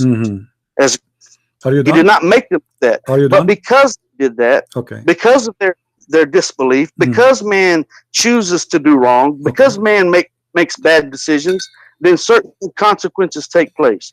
So because the Jews and the Christians during the time that those verses were revealed were rebelling and oppressing the Muslims and refusing to believe, they didn't want to listen, just like they didn't want to listen to Moses, they didn't want to listen to Noah, so they drowned. Let's focus on Adam. Adam, stay in Adam. Yeah, I'm getting to Adam. I'm getting to Adam. You don't know. No, you answered already. You said Adam, he did choose his sin willingly. Yes, correct. You said that. Adam, he chose willingly his sin, correct? The answer is Adam. What? Adam chose to do what he did on his own will. So anyone, hold on. So anyone he say the opposite, he's stupid. Do you say that? If someone he says Adam was forced to do his sin, do you say he's stupid? Do I say? I don't understand your question. Okay, if somebody believe that Adam was forced to do his sin, do you think this is stupid to believe? I think it's a mistaken. Yes, Adam wasn't forced to do his sin. Okay, please listen to me carefully, guys. He said yes, he agree. The one who believed that Adam he was forced to do his sin is stupid, and this is a mistake. I didn't use the word stupid. No, you said yes. You said yes. You said yes. No problem. Okay, let us focus with the word mistake then, because now he insists it is a mistake. Let's focus on this. Is your prophet saying that Adam was forced to do his sin? So and where does it say that? It says that in the front of your eyes. Let us show you. Okay, so if he was forced to do that, who was he forced to do that by? By Allah. By Allah. Not by Allah. He was forced to do that by the whisperings and the acceptance. Abdul. Don't be stupid. By the whisper. Stupid. Read what your prophet said. Show respect, you idiot. I just got you busted like a turkey in the Thanksgiving day. Now you said it is a mistake. Stupid. I will make you famous, Mujahid Potato. You are famous already. People are dying from laughing.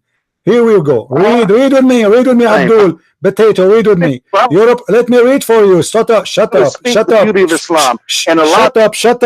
Now you know you got busted, so you will talk like a turkey, right? Stop. Read with me and laugh at yourself. This is your prophet reporting a debate between Adam and Musa. I want my son. Shut up, you idiot son of Muta. Stop talking. You think you are going to over or intimidate us by high voice? You just admitted that your prophet is a stupid and everybody heard you. You said this is a mistake. Stupid belief. Read with me carefully. You are muted, by the way. You are talking to yourself now like a donkey. because you are. Adam and Moses held dispute. Moses says to Adam, who is talking now? The Prophet of Islam, the Prophet of Allah, the Prophet of Allah. And this hadith is sahih. Read with me carefully. This is a sahih hadith. Sahih. Sahih. Read carefully. You said it's a mistake, huh? You just accused your prophet to be stupid donkey. Adam and Moses held a disputation. Moses said, Adam, you are our father. You deprived us and caused us to come out of paradise. Adam said, you are Moses. Allah chose you for his speech and wrote the Torah for you with his hand.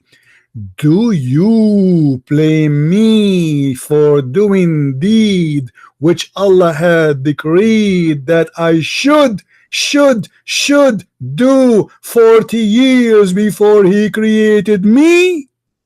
So Adam got better of Moses in argument. You idiot, you just got your prophet busted. Your prophet believed that Adam, he won the debate, and Adam was forced to do his sin by Allah. The mic is yours. Why are you talking like a 6-year-old? Answer. Why are you talking like a 6-year-old? Answer. Because you are the 6 years old. But did he say 6 years old? Your prophet wife, she was 6 years old. Why then, if 6 years old is bad, shut up, idiot. Why you say to me, why you are talking like 6 years old? That's mean I am a child, right? So why your prophet he marry a child then? The mic is yours. Oh my goodness. Do you want me to talk about answer?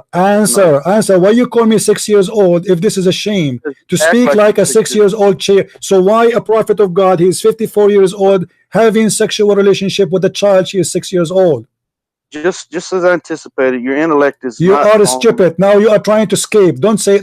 Don't. No, the more you talk, the more you do poo-poo. If we were in an actual live controlled debate, yeah, what you will do? What you will do? What you will do? I'm getting you busted. Who actual? This is actual life. You idiot. This is actual life. This is actual life. You just said the one who believed that Adam was forced. Hold on. The one who believed that Adam he was forced to commit sin. He is an idiot. You said that. So now explain to me.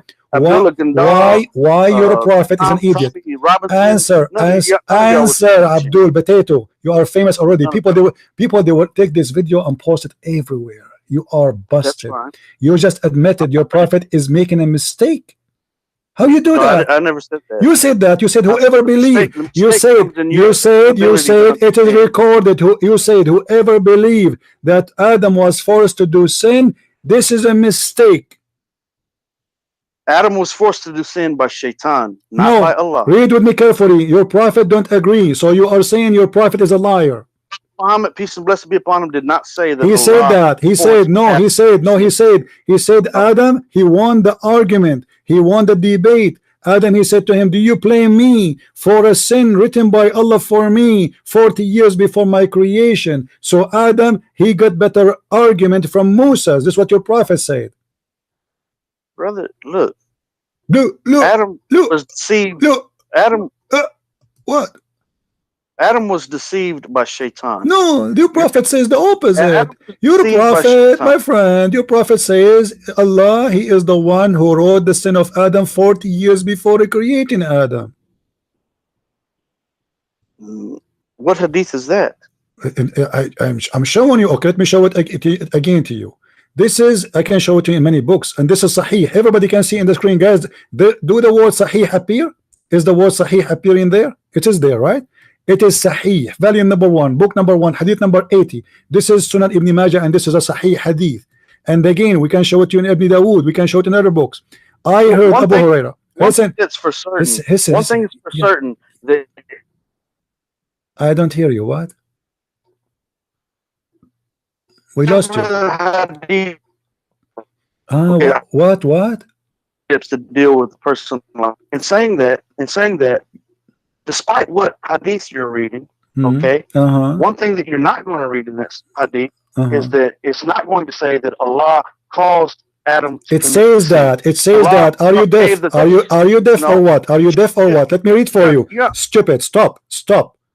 Guys, Does the hadith says clearly that it's Allah who caused this to happen? Let us read again for this guy who claimed that he speak English. Adam said to him, O Moses, Allah chose you to speak with, and he wrote the Torah for you with his own hands. Are you blaming me for something which Allah decreed for me 40 years before he created me? Why you are saying you will not see in the hadith it says it's Allah who made them do that? Do you speak English or not? The mic is yours. I need just 30 seconds to answer your question. Read it. You stop talking for 30 seconds, and I assure you, you will not be able to do that. Right. Okay. Shut up, Muhammad. Muhammad, shut up.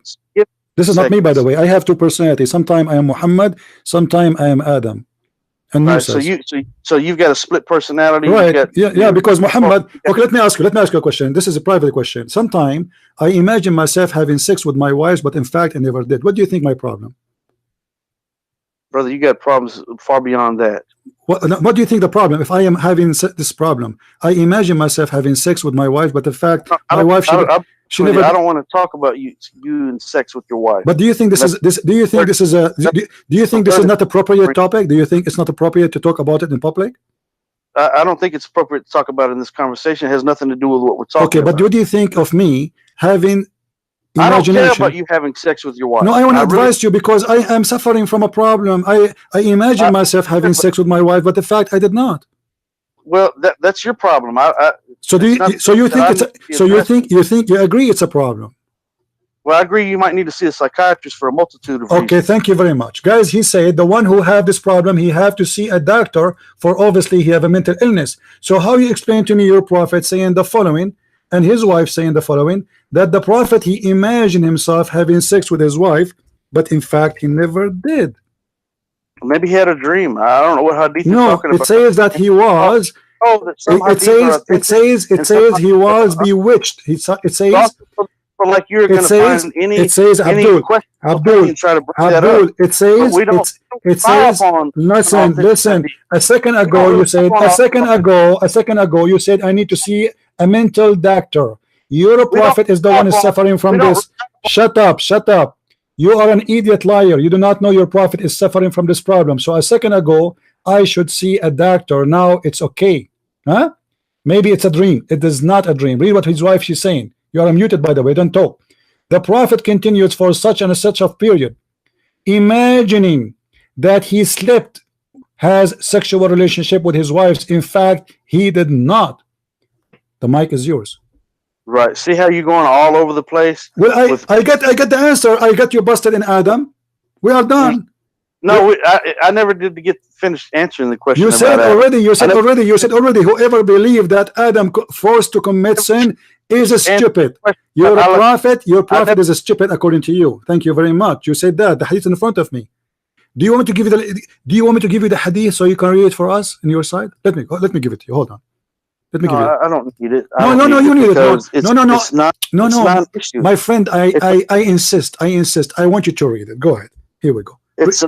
Read it for me. I insist because maybe I'm quoting wrong. Maybe my English is bad. Maybe my English is bad, man. I mean, come on, read it for us. Go ahead. What I would like for you to do is try to grow up just a little bit. I don't want to grow up. I want to stay 6 years old like Aisha. And lose some of the hatred. I want to stay 6 years old, and the hatred in my heart is the reason for it is chapter 5 verse 14. So blame Allah. Don't be stupid. Allah is the one who put hatred in the heart of the Christians according to Islam. So stop. How about you and I schedule a controlled live debate with the moderator? Stupid answer. How you said to me, you are trying, Abdul, you are trying to escape the humiliation. You are humiliated already. You call me, you thought you can get away with it. This is a Christian prince. You cannot do that with him. You said it's a stupid mistake to believe that Adam was forced into sin. Your prophet say the opposite. So I want you to say loud and clear, Muhammad was stupid when he said that. The mic is yours. Your ignorance is a huge problem. Where is the ignorance? And I challenge you. Read for me. Why you don't read? Why you don't read? Why you don't read? I challenge you, Christian Prince. You are challenging me. I already got you busted. I already burned you. What life? We are life. We are life, Abdul. What are you talking about? Answer. Don't change the topic. You can challenge me as much as you want. You are a joke. You don't even know how to read 2 words in the Quran. Challenging me. At least bring me someone who speaks Arabic, you idiot. How you say, whoever say that Adam was forced into sin, he is making a mistake and he is a stupid. You just insulted your prophet. Explain to us. Live debate. Explain to us why you accuse your prophet to make a huge mistake. He have a wrong understanding of Islam. Why? Oh, I didn't say that. I said you said that. You said it's a mistake. You said it's a mistake. Be honest. You said that, and the hadith in front of you. It says it clearly. It says, guys, does it say there? Muhammad said, thus Adam won the argument with Moses. So your prophet believed that Adam was right and Moses was wrong. What I am saying is that your understanding is a mistake. No problem, my friend. Obviously, this is not my understanding. I'm just reading what your prophet said. Abdul, it is a problem. No, your understanding. Abdul, what's wrong with you? Look, it's your prophet saying, thus Adam won the argument. Thus Adam won the argument with Moses. Not me saying that. I did not say anything. It's your prophet saying that the winner in this debate is Adam. Let me tell you something. Don't tell me something. Okay. Don't tell me something, please. How your prophet says that Adam, he won the debate if he was wrong? In regards to debate, I challenge you to open. No, you cannot. You debate me already. You already burned. You are no one. You are just a kid. You see. I'm allowing you to speak to me. Let me tell you something. Let me tell you something. I'm allowing you to speak to me, even though you are no one, because we want to have fun. That's the whole story. Islam is a stupid religion, and you are the joker here. The hadith in front of you, and I challenge you not to change the topic and run away and hang up. Your prophet said that Adam he won the argument, and you said this is a mistake. Now the mistake is with you. The thing is, you keep changing the subject. The thing is, you don't get a full answer. You don't wait for a full answer. Give me the answer. Abdul, give me the answer. Did you say it's a mistake? A logical and a good ansur, and so you divert, and so you speak over people. I think. Let me tell you what happened. You speak over people, and you interrupt, and you divert. My friend. And you speak over my friend.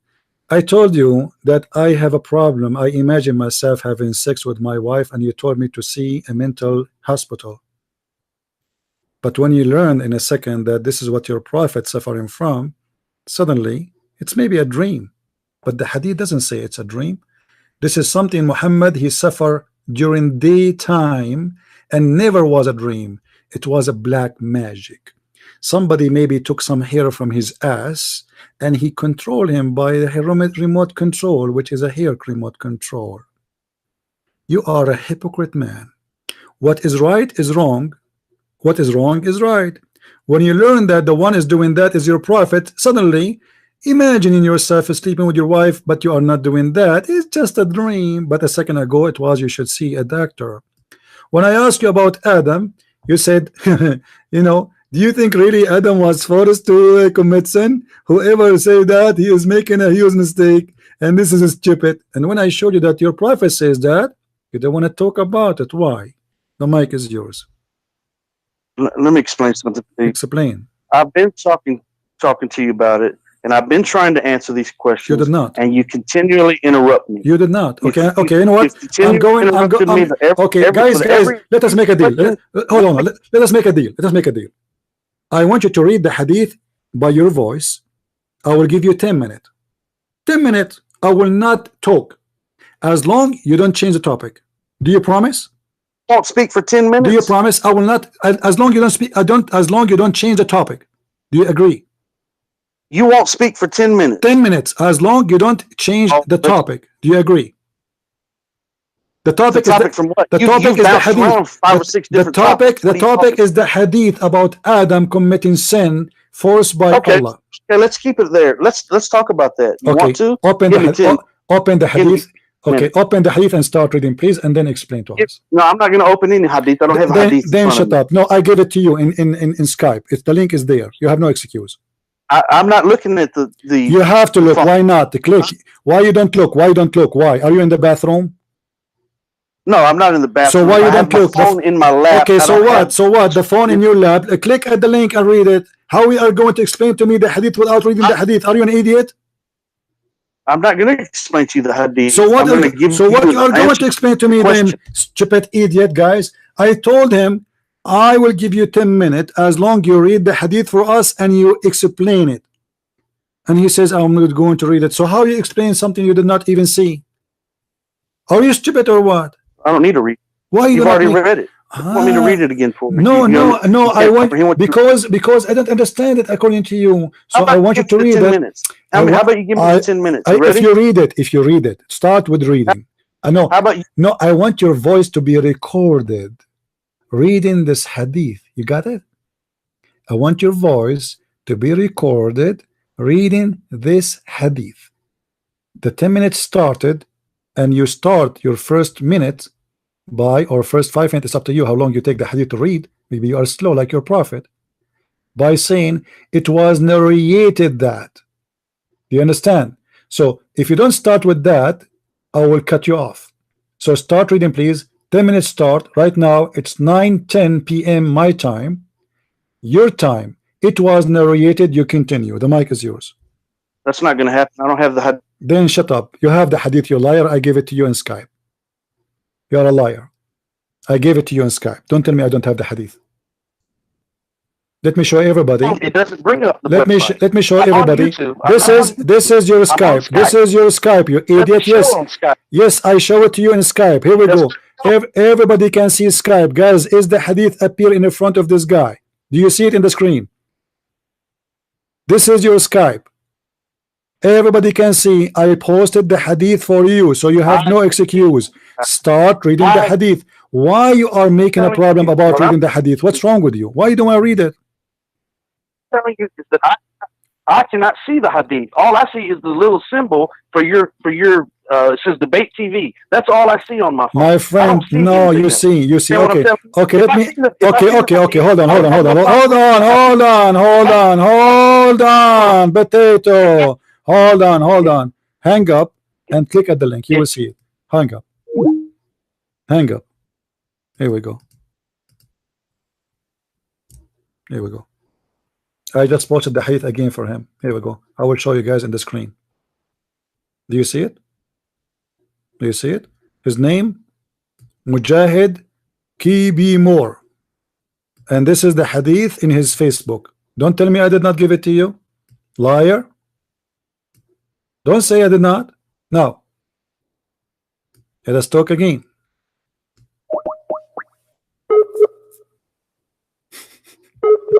Sick people.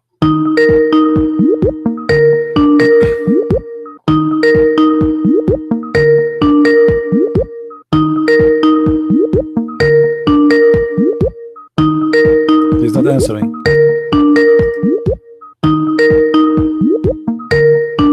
Answer. Hello? Yes, Mr. Mujahid. Now you get the hadith. You have no excuse. Read it for us, please. Well, yeah, let's go ahead and do that. You want to? Okay, go ahead. I'm listening. Let me bring it up. Okay. And then I'm going to take you to school. Okay. Oh, so you give me 10 minutes before the bell rings. As long you don't change the topic. Be careful about what. No, I'm not going to change the whole story. Is about Adam and the hadith. Hold on now. Okay. You're in class from this moment on. You're in class. You be quiet. I'm going to take you to school. Okay. Okay. You ready? I'm ready. Should I bring my sandwich? No, because you're not going to eat in class. Because I am 6 years old. 6 years old children, they eat in class, as you know. Ask Aisha. She will tell you. She have better experience. That's a red herring. Red herring? What does that mean, red herring? You're right. You have no idea what that means, do you? No, I don't know. Your intellect is not. You're not on the level with me, brother. Ah, so guys, this is red herring. I don't have a level of ham. What does that mean, red herring? Yeah, you don't know what that is. No, I don't know. Tell me. What the ad hominem is. So what red herring mean? No, explain to me. What does that mean, red herring? You look it up. What is that? You want me? What do you want me to teach you? You want me to teach you everything? What red herring mean? What red herring science? mean? teach you about the Hadith? You want me to teach you about the Quran? You want me to teach you about Christianity? You want me to teach you about the Bible? Abdul, you cannot teach me about 2 words in your Quran. You do not even know how to read the word correctly. Actually, I will. Okay, read and let us laugh. Read the hadith. Read the hadith. Let us laugh. Remain silent, okay? You remain silent. I heard Abu Huraira narrating that the Prophet said, Adam and Musa debated. Musa said to him, "O Adam, you are our father, but have deprived us and caused us to be expelled from paradise because of your sin." Adam said to him, "O Musa, Allah chose you to speak with,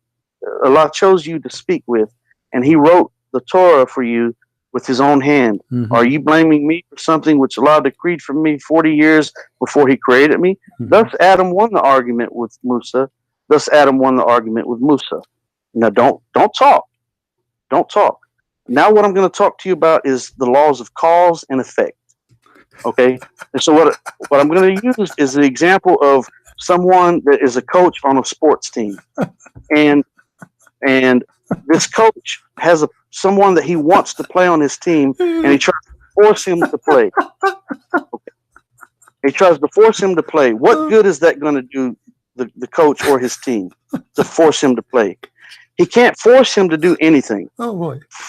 By the laws of cause and effect, if he forced him to play, then he'd be putting his team in a bad situation, and he would lose games. He would lose the season.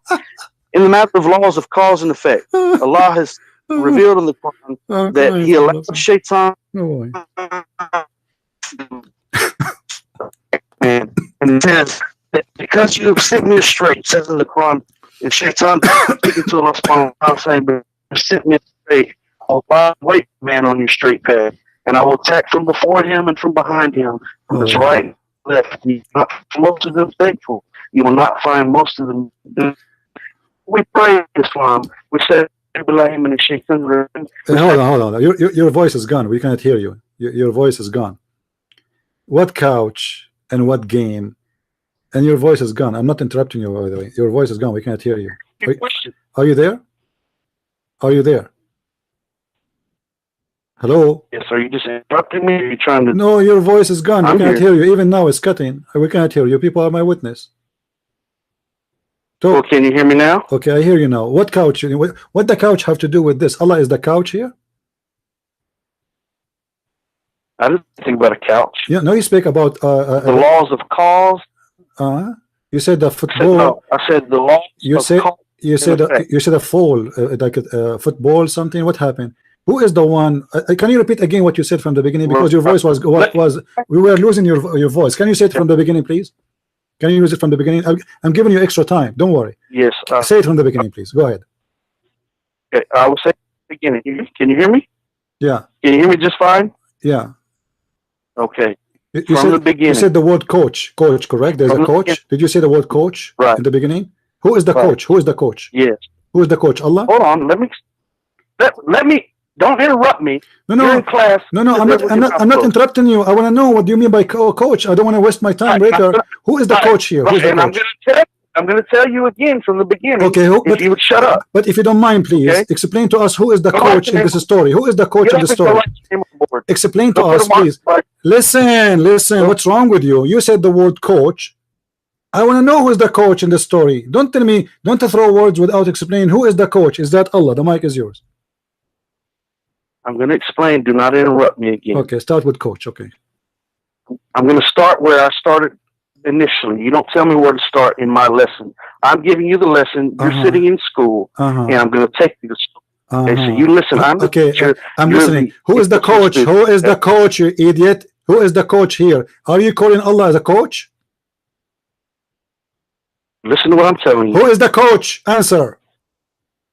I'm going to answer your question. Who is the coach? I want to know. Give me his name. In this story you gave me, who is the coach? Is that Adam? Is that the devil? Is that Allah? Who is the coach? Let me explain to you. Who is the coach? Don't explain. Just give me the name first and then explain. Who is the coach? Is that Allah? You gave me. You stupid idiot. You don't dare even to repeat what you said. You just describe Allah as a coach. And what happened to Adam is a football game. and Adam Adam and Moses are playing checkers with Allah, and he is the coach. How dare you, you idiot? How you compare Allah to a coach of football? The mic is yours. Right. Okay. Be quiet and show me some respect. You're going to respect me as a man. I don't respect you. Who said I respect you? I don't respect fool. You're a foolish man. No, you just describe your God. Look what you did. You describe Muhammad as a person who make mistake and he's stupid. You describe Allah as a football coach.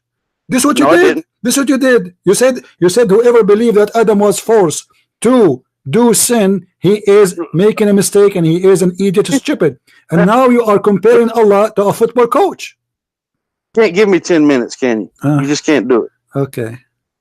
Okay, so I'm going to start again. Start, right? but don't forget. But don't forget. Start. I want to don't forget the coach. The coach story. Who is the coach? Please go ahead. I'm going to talk to you about the coach. If you would be quiet. Okay, no problem. Who's the coach? You're gonna find that out if you would be quiet. No, I cannot find out because you see, I'm not smart like you. I want to know his name. You give me. I know you're not. The story did not tell me anything. I want to know who is the coach in that story. Who is the coach? We are not smart. That you see, the Muslims who believe that Allah will give them endless penis are smart people. The Muslim who believe Allah will give them wife, her ass is 1 mile, they are smart people. I'm smart like you. So who is the coach in that story you told me? Is that Allah? I'm going to let you know as soon as you shut your mouth and let me finish explaining it, okay? Okay. I'm listening. Go ahead and be quiet. And give me the 10 minutes that you said that you could be quiet. But please, I'm going to talk about Adam. Yeah, please start from the Adam and answer your question about Adam for the 10 minutes. And I'm not going to change the subject. Okay. But don't forget, please, the coach story. Please, we like it. I'm going to talk about the coach. I'm going to talk about the coach. Okay. You're like a child that just you want your popsicle. Yeah, 6 years old, like Aisha. Yeah. And I imagine myself having sex, but in fact, I never did too. Those are red herrings. Those are red herrings. Those are diversion topics. Don't forget that. Don't forget that.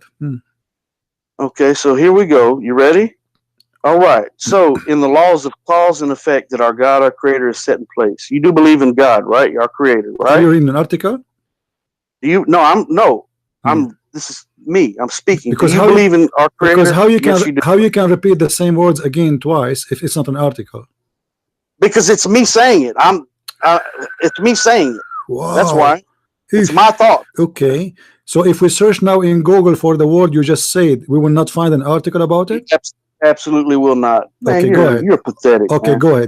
Go ahead. Go ahead.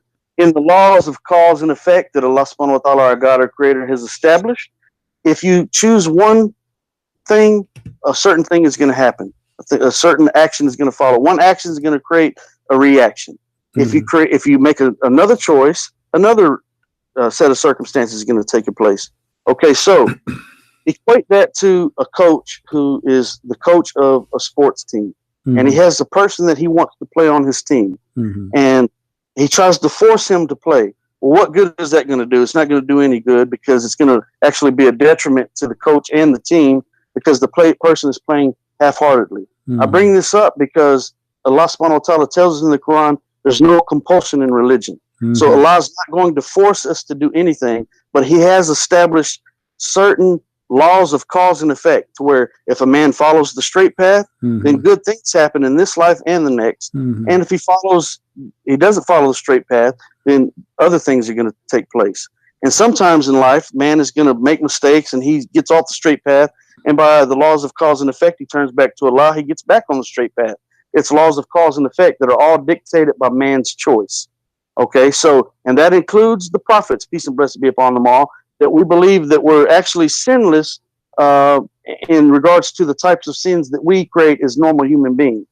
That's a totally different topic of discussion. And back to Adam. So Adam chose to do what he did because of the whisperings of Shaitan. In our prayer, the last verse, the last chapter of the Quran, the last surah of the Quran is Surah Al-Anaf. And in that verse, those chapters, we say, we seek refuge in the Lord of humankind, the God of humankind, the deity of humankind, from the whisperings of the Shaitan, basically. So we seek refuge in Allah from the whisperings of the Shaitan. Okay, so these whisperings of the Shaitan is what causes man to make the choices that he makes to do wrong, to do evil, to do bad things. So it boils down to laws of cause and effect that Allah has established, that He doesn't make a man do any bad thing, but if that man chooses to do that thing, certain things are going to transpire. I mentioned earlier that Hitler killed the Jews. Well, Hitler killed the Jews not because Allah told him to do it or made him to do it. He did that because that was something that was a choice. Those were choices that man has made. People of Sodom and Gomorrah, as mentioned in the Bible, they were choosing to engage in homosexuality. Allah dealt with them accordingly. Okay, I'm not talking bad about any homosexuals. Of course, in Islam, we don't agree with homosexuality, but I'm just using that as an example. Anytime, so the Pharaoh and the Romans chasing the children of Israel, they chose to chase the children of Israel, and they drowned because of it. The people of the flood of Noah, they chose not to listen to the prophet Noah, peace and blessing be upon him, and so they drowned in the flood. Laws of cause and effect. Are you done?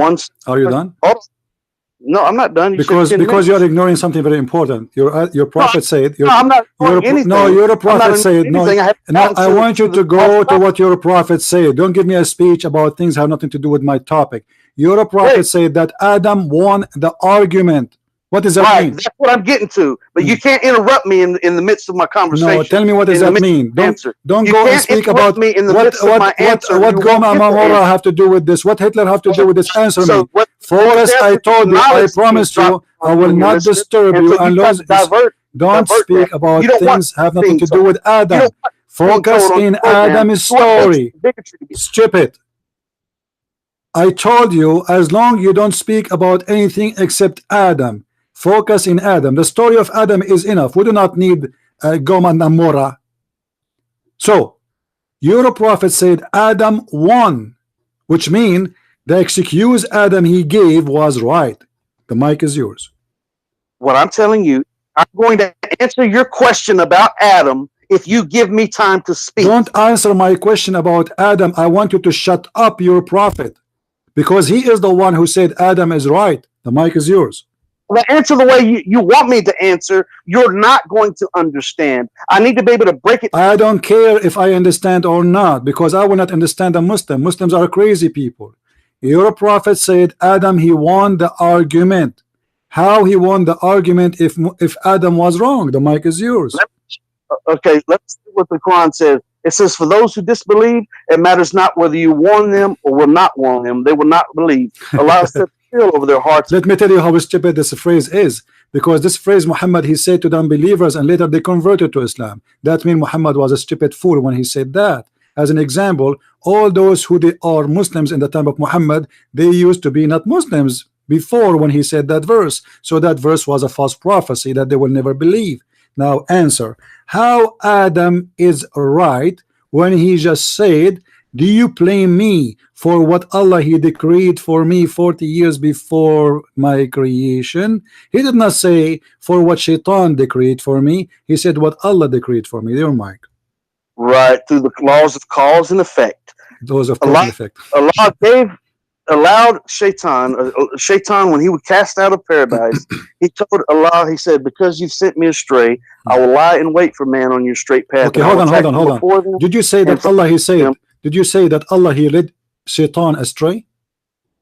That's what the Quran says. Okay, because he's so Allah, okay, cast him out. Because he cast him out of paradise. You okay, no. The Shaitan. You said the Shaitan. You said the Shaitan, he was deceived by Allah. No, he was cast out of paradise because he set him astray. Okay, let me ask you, what is verse? What is the verse? What is the verse you are reading from? That Allah. Surah Al-Baqarah. What? Surah Al-Baqarah. Look it up. What? No, it says because you have cast me out, because you sent me astray, because you set me away. What verse? Sent me out of paradise. What verse? What verse? Because you threw me down. What verse? However you want to term it. It's the same. What verse? What verse? I want to show everybody in the screen. What verse you are quoting for me? What verse? Because you kicked me out of paradise. What verse? What verse? Hey, Google, man. Look, Google, because you sent me astray. Don't tell me Google. You claim that you are an imam in the mosque. Either you are a liar or you do not know what you are talking about. You heard this from somebody. So what verse, where in the Quran it says that? You know what? you're a real character, man. Why you don't give me the verse? You are an imam. You claim to be an imam in the mosque, but you do not know where you can find the verse. You just quoted for me. I know the verse by heart. Okay, brother. So where? I know the verse so where? What verse? What verse? You know what by? Okay, say it to me. But say it to me by heart. Here we go. I'm listening. It says, "Because you have cast me out, I will lie in wait for man on your straight path, and I will attack from before them and from behind them. And you will not find most of them thankful. You will not find most of them to be dutiful to you." Okay. What this means is, okay, hold on. What it means, the verse you read for me is wrong. It doesn't say that. Oh my goodness gracious! Yeah, okay. It actually does. Okay, say okay. That. Give me the verse number so we can love. Brother, look it up on Google. Don't tell me, brother. I'm not your brother. You're a Muslim. Your brother in humanity. You can be rude and insulting if you'd like. Well, Quran says that we Christians are animals. So why you are a brother in humanity right now in the debate? Actually, the Quran says that you will find those who have most love for you. Abrogated. Muhammad, he said, kill them all. He said, kill all those who oppress. Oppress anyone. The Christians in Mecca never oppress anyone. The Christians. He says, fight those who fight you. No, he says, yeah, those who don't reject Islam, fight them. Fight those who fight you. Who fought Muhammad? Muhammad, he sent a letter to the Caesar of the Romans saying, convert or else. There you go again. Changing the subject. Now let us go back to the topic. Let's go to the topic. Abdul. Let us make it simple, you idiot. The verse is so clear in the front of my eyes. Your prophet said that Adam said, do you blame me for what Allah decree for me? You said Shaitan decree. But here he did not say Shaitan is the one who made me do that. He said it is Allah. Do you know what Allah mean? By the laws of cause and effect. What laws of cause and effect? You idiot. He said, do you blame me for Allah? He didn't say Shaitan. Brother, you who is the one who calls? Who is the one here in the story? Who is the one who calls Adam? Okay, let me show everybody how funny you are. Listen, if you are a Muslim, when you go to heaven, you will go to heaven because of what? Because what Allah decree for you, or because of your deeds? Repeat the question.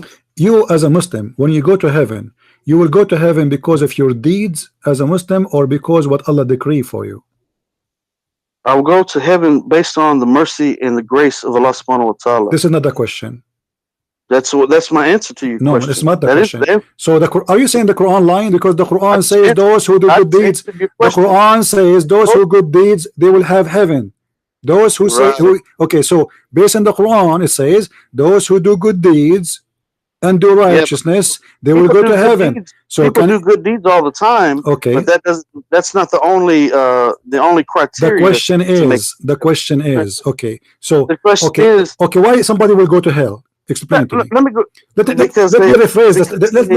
rephrase the question. Why somebody will go to hell? Now you're changing. No, I'm not changing the topic. I'm not changing the topic. I'm getting you busted.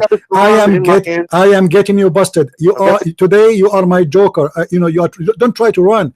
Why we go to hell? Why a Muslim might go to hell according to your knowledge?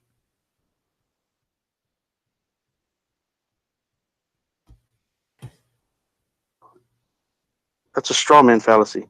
Why a Muslim might go to hell according to your knowledge? Give me an answer, please. A Muslim won't go to hell. A Muslim is one who submits. Are you sure? A Muslim, now there could be one that calls himself a Muslim, but unless he's of the mu'min, which is the true let us make it more simple. Why a human being? Why a human being? Okay, a human being, he go to hell because of his sin, of his own chosen sin, self-willing sin he choose to do, or because of something Allah he decree for him? Because of the laws of cause and effect. So you keep repeating the law of cause and effect. What is that? Is that physics? I'm asking you a specific question. Be clear. Speak as an adult. Speak as an adult. Okay. Why I will go to hell? Give me a reason. Don't give me the deck. Make it simple, my friend. Is it the sin? Is it the sin of a human being? Take him to hell according to Islam. Is it the sin you do? Abdul, potato is the sin you do by your choice willingly is the reason for you to go to hell according to Islam. Yes or no? Of course. Why would it not be? Okay, guys, I want you to be my witness. Hold on. And you deviate from the path, then by the laws of cause and effect that Allah, our God, our Creator, has set in place, if you make the wrong you are cutting. Say again. Say again. We lost you. Hold on. We lost you. Your voice is cutting. Start from the beginning. What is the reason to go to hell? You said, of course. Of course, what? Start again. Hello? Quran says, send yourself. Yes, can you hear me? Your voice was gone. So you said to me, of course. Does that mean you agree that we go to hell because the sin we do willingly? Hello? Allah, Quran, listen to me. Listen. Allah says in the Quran, on him. So if man chooses to do wrong. Your voice is cutting. I hear nothing. We hear nothing. If you have any applications in your phone, I think you're opening websites, Muslim website, to give me answers to help you. We hear nothing. Let me tell you something. I don't need a Muslim website to give me an answer. Make it simple. Is the sin we do willingly is the reason to go to hell? I already heard the question. You don't have to keep repeating the question. I already heard the question. I want the answer, please. Go ahead. Okay, the answer is real simple. Okay, if you're on a path, you're following a map, and you're supposed to turn right, and you don't turn right, then you're going to be making a mistake. Okay, and what is that mistake going to do? It's going to send you into a bad situation. So the Quran says, "Do not cast yourself into destruction by your own hand," meaning do not cause yourself to fall into sin. Don't allow yourself to be manipulated by the shaitan to fall into sin. Do not do things that are in the disobedience of Allah, or you do invoke pain and punishment upon yourself in this life and the hereafter.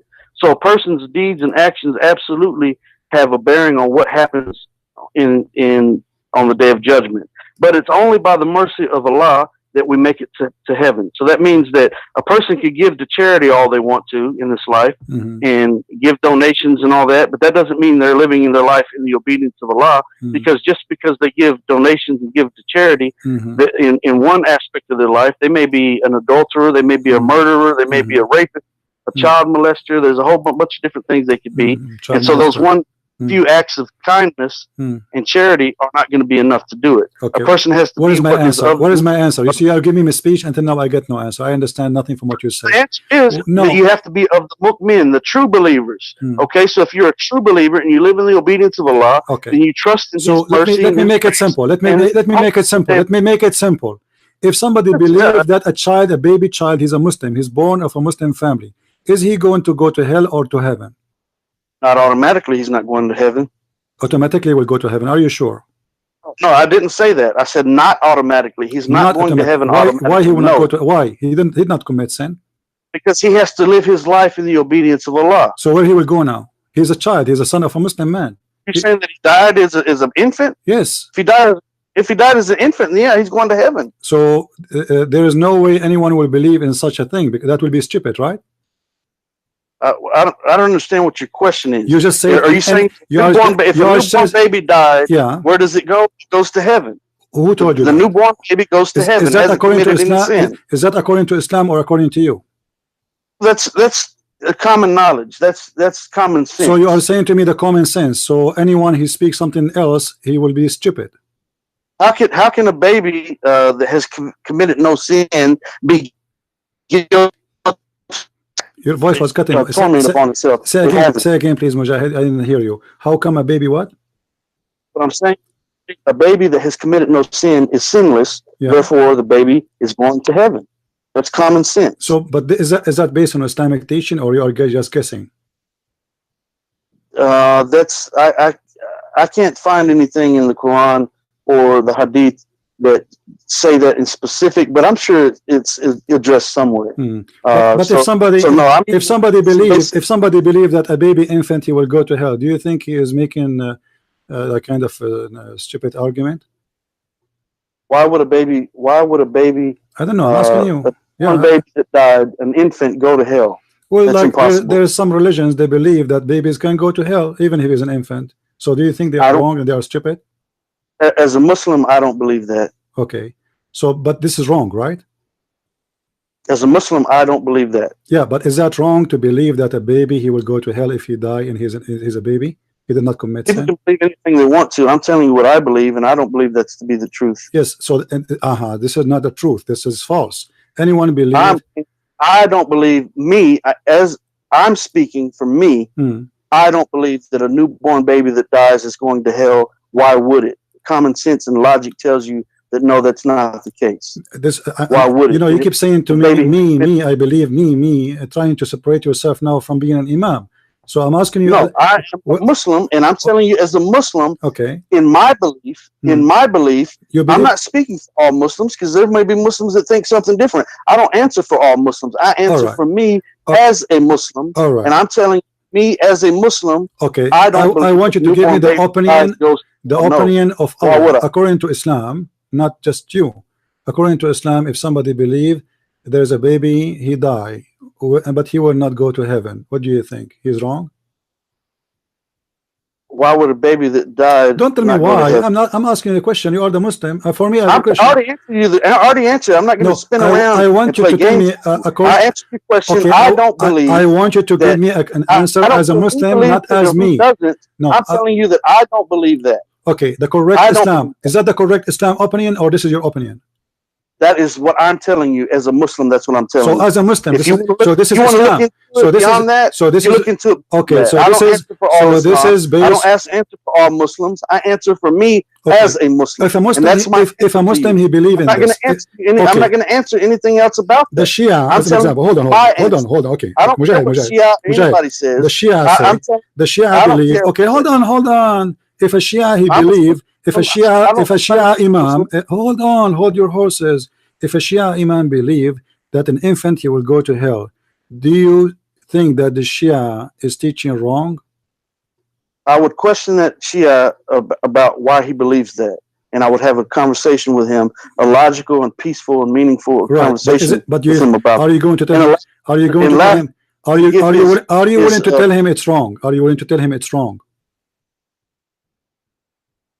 Do you have? I would tell him that I believe that he's wrong. Yes. Yes. Okay. Thank you very much, guys. Be my witness. He just said. Finally, we made him say it because the one who said is your prophet, not the Shia.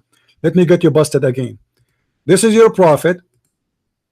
He said, Aisha, she said that a child who is a baby child who never commits sin, never ever commits sin, ever.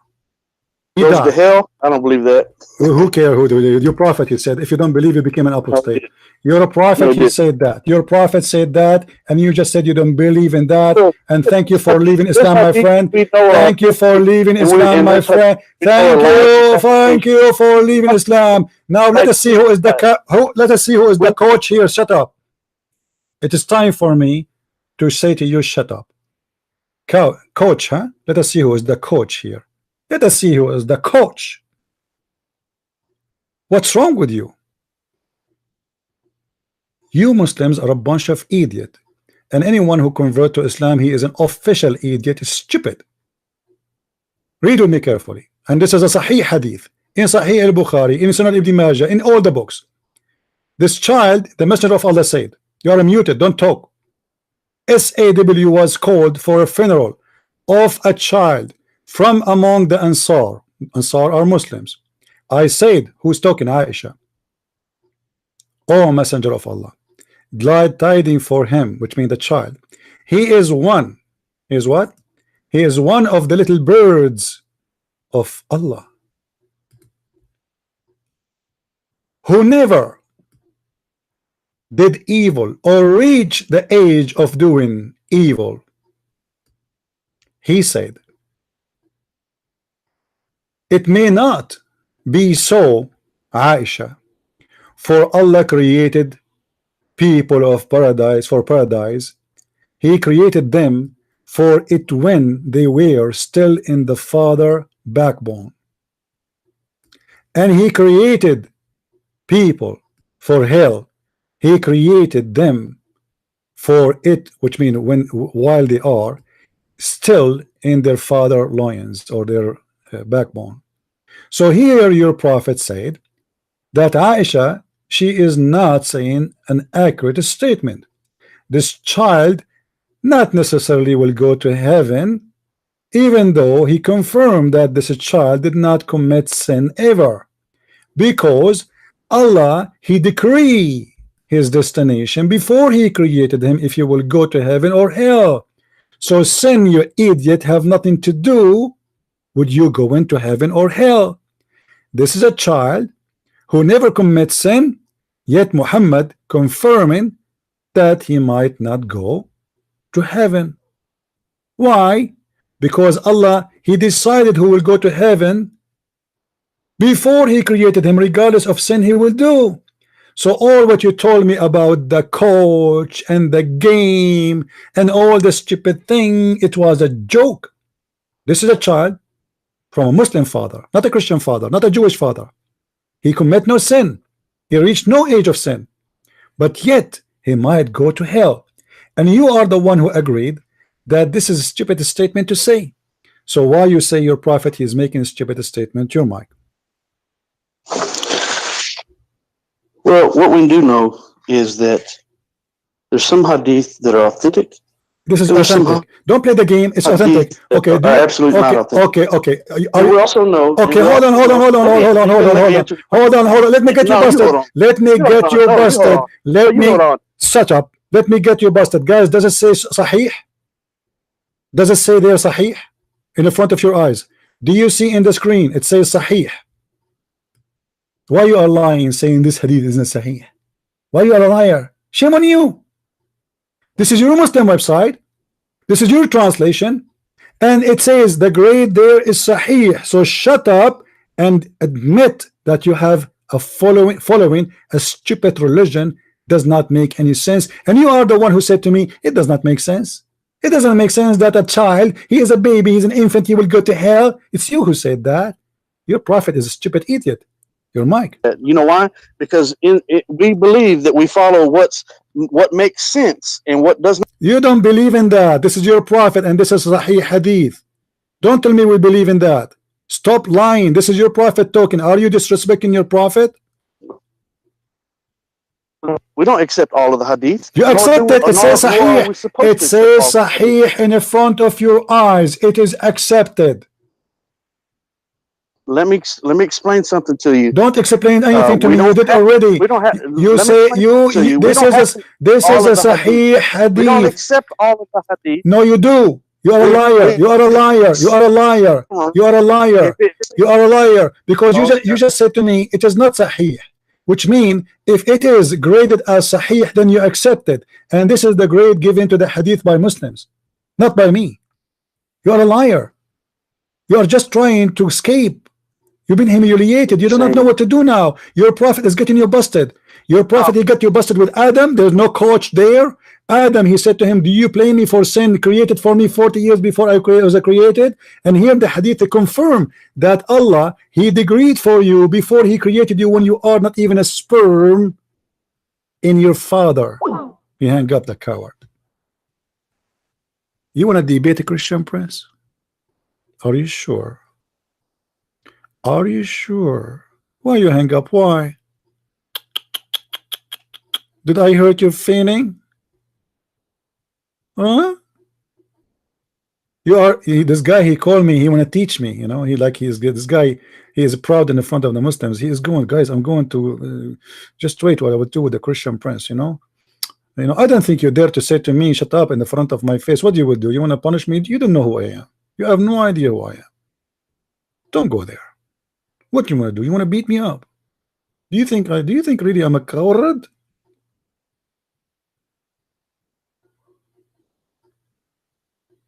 You see, guys, we don't debate Muslims. You have to trap them because they are not people of honesty. What coach in football? Cause of logic, what cause and effect? What the laws of cause and effect? What is that? What cause and effect? This is a child, baby, bambino. He's a bambino. This bambino did not do any bambino sin. He did not kiss women. He did not look at women. He is a bambino. Yes, bambino Mujahid. What do you want to say to us? Hello. Let me explain something to you. Now Don't explain to me why you are lying, saying this hadith is weak. Why you are saying this hadith is weak? You don't even know what the hadith. Let me talk. Why you said it is, you was breaking up. Why you think that I was running? You're okay, no problem. Let us see if you are running or not. Why you said? Okay, listen. If this hadith is approved by all Muslim scholars, I already know what you're going to ask. Is this hadith approved by all Muslim scholars? Yes or no? Is this hadith approved by all Muslim scholars? Yes or no? I can't answer that question because I'm not all Muslim scholars. You are. So what are you? What are you? You are Abdul. What are you? What are you? What are you? So what are you? So your knowledge is given to me. Your knowledge is given to me as a Abdul only. You do not know what you are talking about. Is that why? This is why you are doing poo-poo? This is why you are making stupid statement? Okay, how you are not a scholar, but yet you made a judgment that this hadith is weak. What I'm telling you is that I don't answer for all Muslim scholars. It doesn't matter. For me. Who is you? Who are you? Who are you? Who are you? You are no one. This is a hadith exists in Sahih Muslim. Exists in quite a while. Listen, I'm someone you talking to yourself. This is a hadith. This is a hadith exists in all Islamic resource approved by all Muslims. Are you one of the Muslims? Are you one of the Muslims or not? Running from is what I am. Are you one of? I'm a person that you keep running from. I'm a person that you won't engage in a live controlled debate with a moderator, where you can have a period of time to talk. And I love it this way. What moderator? Because then you will speak for 10 minutes. You will say nothing. Muslims don't say anything. You will go. I have to get you busted. I have to trap you.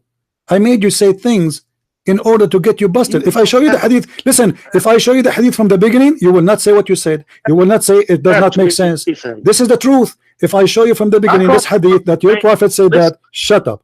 If I show you from the beginning that your prophet said, if I rephrase my question, I say, your prophet, he said that there's a child, he died, and he told Aisha, not necessarily he will go to heaven, then your answer will change. But now because you are in the corner and already you said to us that this is doesn't make sense, this is stupid, man, he is a child, he did not commit sin, and he why he will go to hell. This is what you said. That is a common sense, that is the logical, that is justice, that is justice. Why a child he will not go to heaven if he never commits sin? That's mean everything in Islam is a false and fictions. It's not a sin you do. It is something Allah He decreed for you before you are created. You commit sin, you don't commit sin, it doesn't make any difference. As simple as that. Yes, Mr. Mujahid, what do you want to say? Why this child will go to hell? Hello. I didn't say the child will go. Your prophet says so. Your prophet, who cares if what you say? You told me already he will not. You're a prophet. He got you busted. He said no, he will go. No, he didn't get me busted. No, you didn't do anything. What I did is catch you. I caught you robbing a bank earlier. And where area?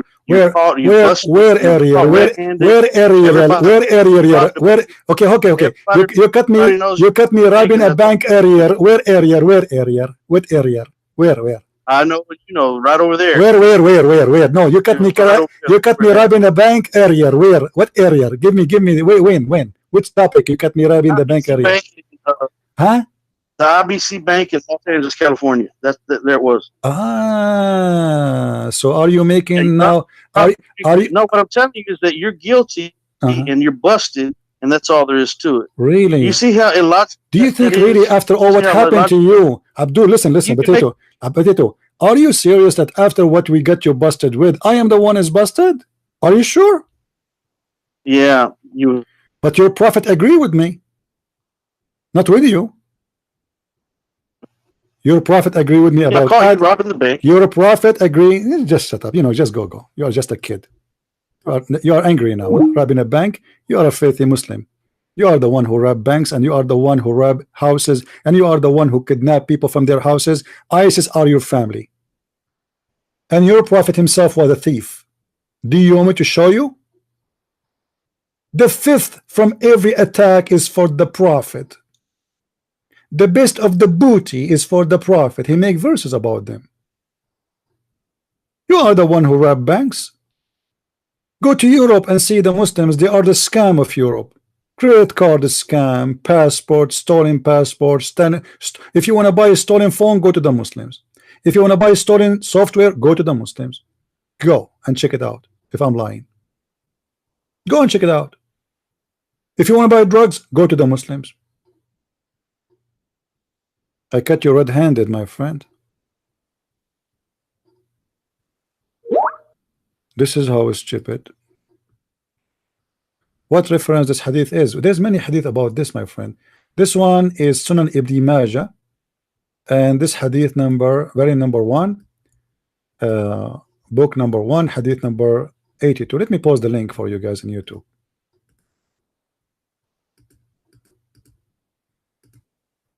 Poor guy. This guy, he will not sleep for the coming 2 weeks. He just discovered that his prophet is stupid, and the sin you do, all the sin you do is made by Allah. All of it. Adam's sin made by Allah. The poor Adam, he was kicked off heaven from nothing, for nothing. It was Allah game.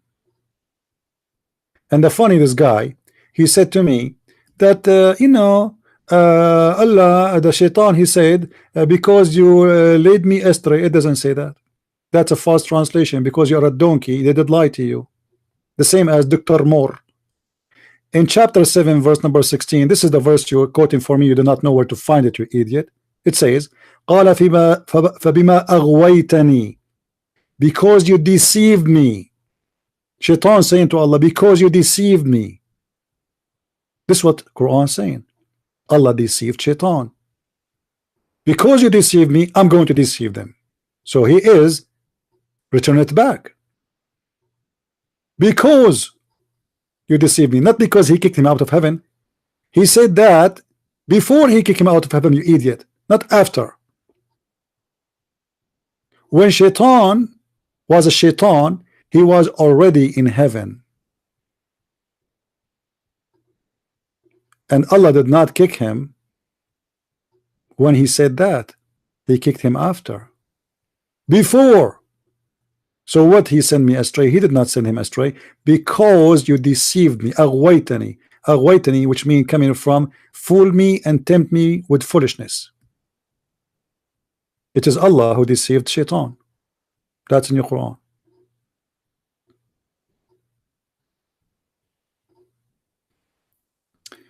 You know, when you see those who claim to be a Muslim convert, as he claimed, and if it's true or not, I right away I see somebody, he is high with stupidity, and this guy, he will leave Islam. Just wait, guys. Read with me. Read with me carefully. This is the interpretation of the chapter he quoted for me, this idiot who could not even find it. Chapter 7, verse number 16. It says, you just made me error from guidance. Who is the one who made Shaitan a bad person according to Islam? Allah. He is the one who made him do the sin. Shaitan himself is the victim of Allah. Chapter 7, verse number 16, and this is the interpretation of the verse in the front of your eyes. Because you did that to me, I will do that to your people. Where is justice? The poor Shaitan, he himself is a victim according to Islam. You made me. Why Allah made Shaitan in error? Did Allah say to him, I did not make you an error? No. Read the verses after and the verses before. Allah agree with that. And you will read that in verse number 18 in the same chapter, Allah told Shaitan, get out of here. So he did not lead him astray as kicking him out of heaven when he said that verse, which means when he said that verse, he was not out of heaven, as the stupid idiot he said. Because in verse number 18, Allah said to him, well, get out of here, which again, a stupid mistake in the Quran, because in verse 18, he says to him, get out of here. And then in verse number 19, Allah told Adam and Eve, live in the heaven, enjoy the heaven, don't eat from the tree. And then in verse number 20, Shaitan, he come to them, but Shaitan already is out of heaven, as it's reported in verse number 18. This is what happened when you get a holy potato. Yes, Abdul, what do you want to say? Hello. Can you hear me? Yes, I hear you. What do you think about chapter 7 verse number 16, the verse you quote for me? Shaitan saying that Allah caused me to do error, sin. Oh, man. What do you say? What do you mean by your question? In what context? What do you mean? The hadith in the verse in the front of us, it says, قَالَ فِبِمَا أَغْوَيْتَنِي, because you deceived me, you fooled me, you lied to me. This is the interpretation by Ibn Abbas, the cousin of your prophet. Read with me carefully. It says, just as you made me err from guidance. Who is the one who made Shaitan err from guidance? Allah. How Allah did that to Shaitan? Well, let's think about this logically, okay?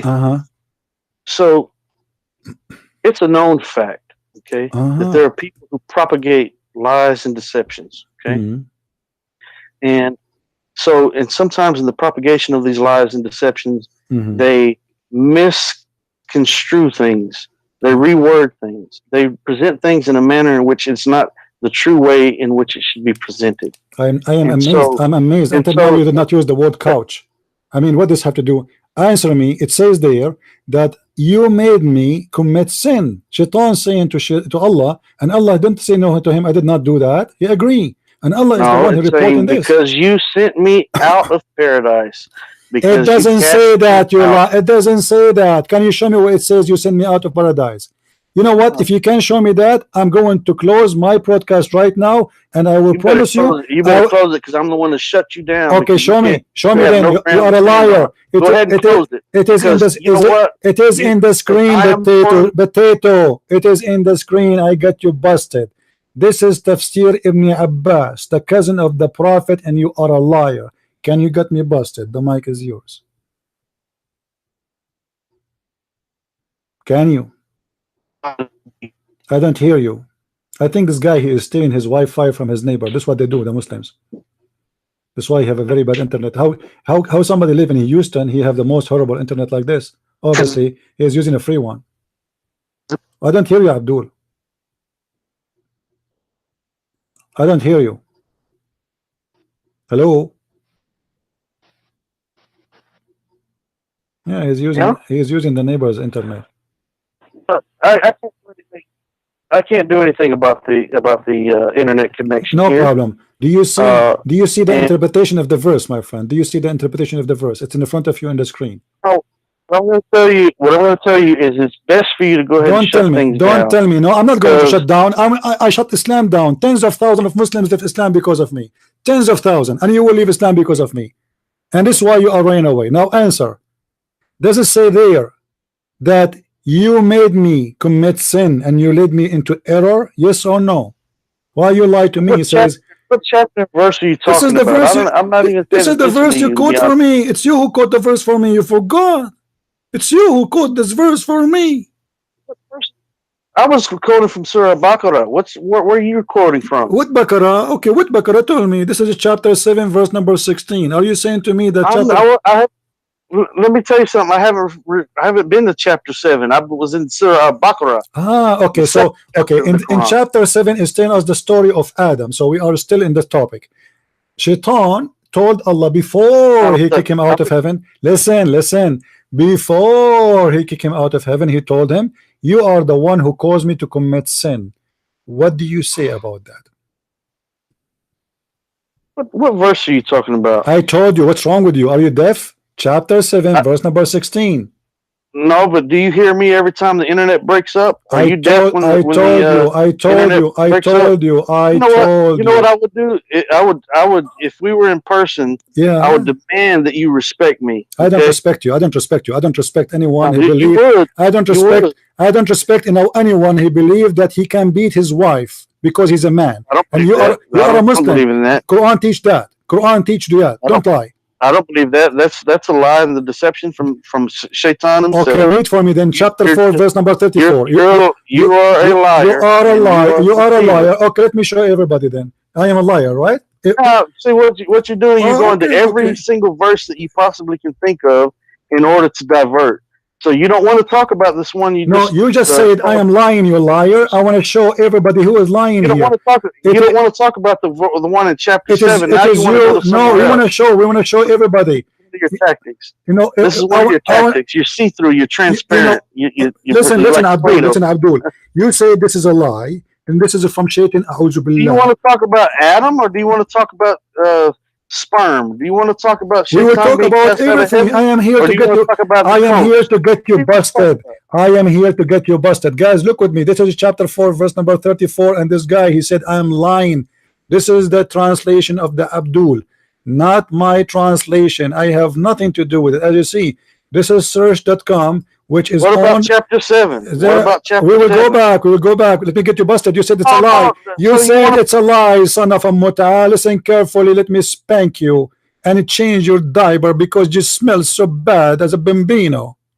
Listen carefully. It says, men are in charge of women because Allah has made one of them equal of others to others. So the men are equal of the women. And because they spend money or spend their property on them. Who? The women. So because you spend money in the women, she's like a whore. So good women are obedient, guardian in secret that which Allah has guarded. As for those whom you fear rebellion, admonish them and punish them, and to beds apart and scourge them. Why you did lie and you said there's no such a thing in the Quran, and you accuse me of lying? The mic is yours. Accusing you of being answer. Why you said it does not exist in the Quran, you liar? Why you said it's not? I didn't say that it exists in the Quran. I'm saying that your understanding of what it's saying is. It says discourage them. It says discourage them. What does discourage them mean? You're unable to comprehend what is being said. And you are able to comprehend, correct? What is a miswak? Do you know what a miswak is? No, I do not know. What is the miswak? Right, you don't know what a miswak is. No, I don't. I never heard of it. What is that? Just strike them with a toothpick. Ooh. How much damage is the toothpick gonna prevent to someone? So a miswak. Okay, you know what that is? You beat your wife with the toothbrush, my friend. Let me show you how stupid you are. Let me show you how stupid you are. The miswak, you donkey, is a long root of a tree. It is not the little tiny thing they sell you today. In the time of Muhammad, it was a cheap. People, they get it from the ground. It's a flexible roots, very harmful. They beat the camel with it, you idiot. This is what the miswak is. What miswak? You see how stupid you are? Do you want me to show you the picture of the miswak? Are you stupid?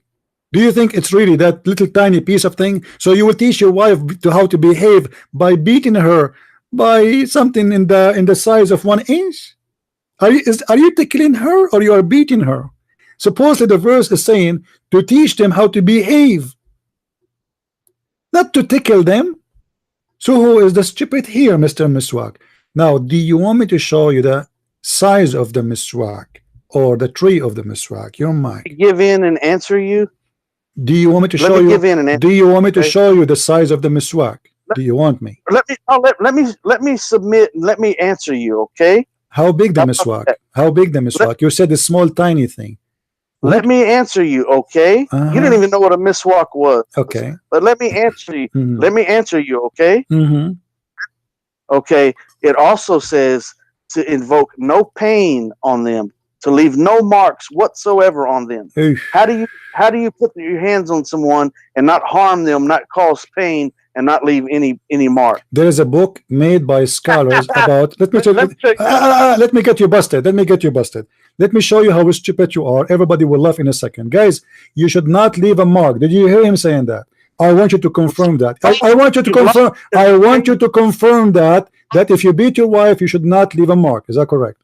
You've lost. I've studied the tafsir in Michigan University over that very surah right there. Which tafsir? Which tafsir? Which tafsir? Give me the name of the book. I will show it in the screen, and we will laugh together. Which tafsir? No, I studied the tafsir in Michigan University. Shut up. What do you mean I studied tafsir in Michigan University? Give me the name of the tafsir, you idiot. What the whole tafsir of Surah An-Nisa. Yeah, what tafsir? Tafsir of who? Tafsir of who? Ibn Kathir, Al-Qurtubi, Al-Tabari, who? All of them.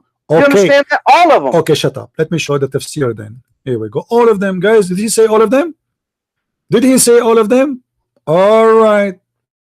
Be happy. Here we go. I muted you. Don't talk. I will put it in the screen.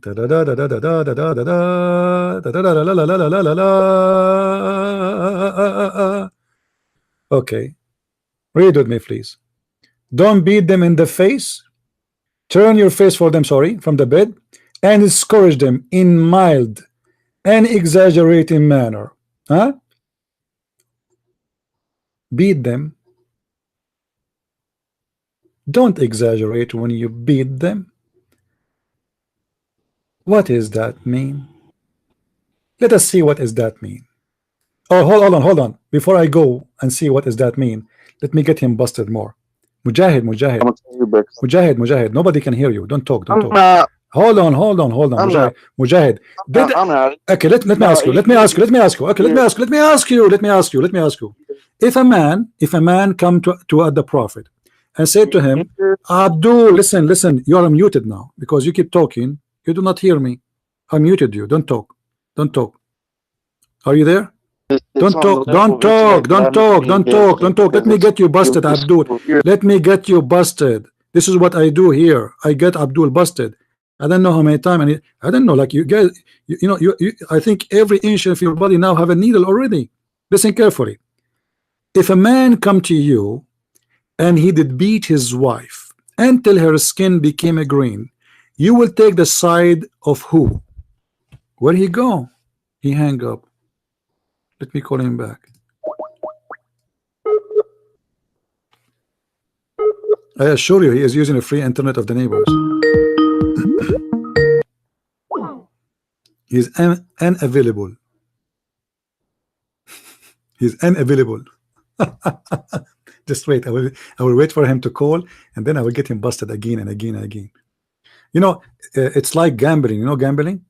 Those people, the more they lose, the more they play.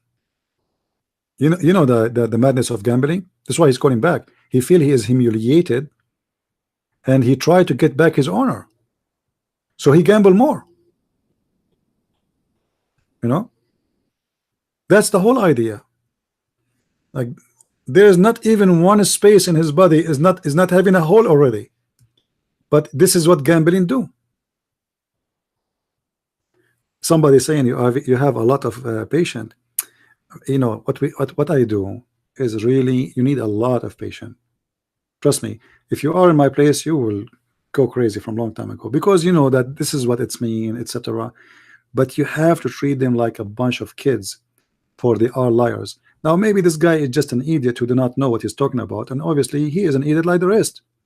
But still, you have to trap them. You have to make them give the answer before you give the question, and that is hard. How you can make him say something so he cannot take it back. Do you see what I do? If you say to them right away something, they will play around.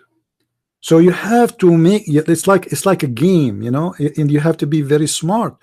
You have to lead them into saying something, and that thing they believe in. It's not like you are the one making them say it. Okay, what you believe, but don't tell them yet what you are going to ask for. Tell me what you believe about, etc. And then he will talk and he will do poo-poo. If you give him the question before the answer will change. This is how the Muslims are. They are not honest. They play games, and they knew they are followers of the devil.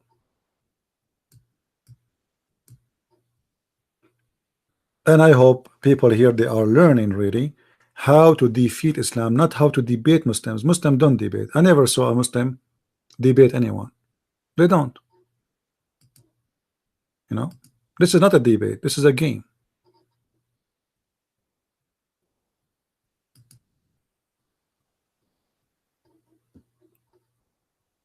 Call me back, Mujahid. If your free internet is still working and your neighbor did not turn off his Wi-Fi, call me back.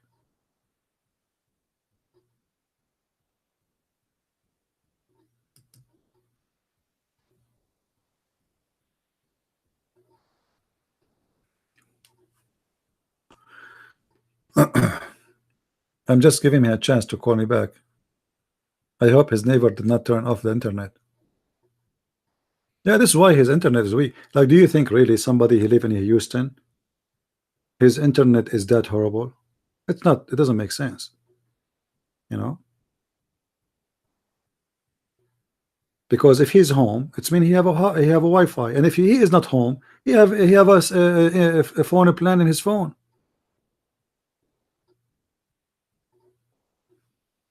I can show you the fatwa where a guy is asking, is it lawful, is it halal to hook up an electric line so I can heat the water by electricity to do wudu?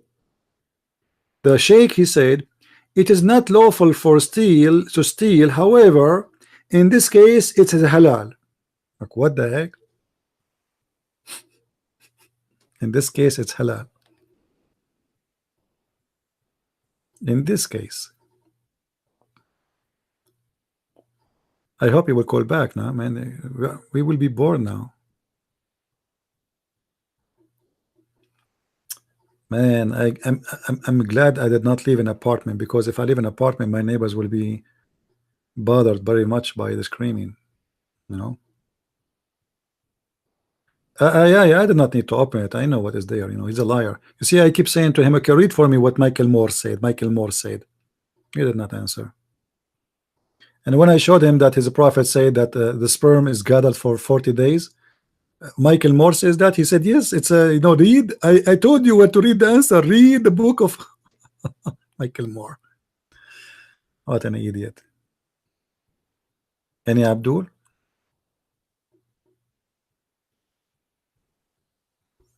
Do we have any Abdul here? Who is next? And when he called me, he said, you are shaking now. Honestly, I was really shaking. Very much.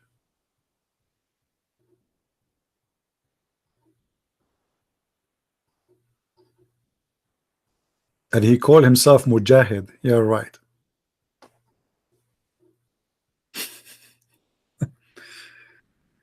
Read the tafsir. Which one? About what? No, I don't want to read the tafsir. I want him to call first and get him busted. You see, he said, I studied all the tafsir. When I ask him which one, he don't want to tell me. All of them.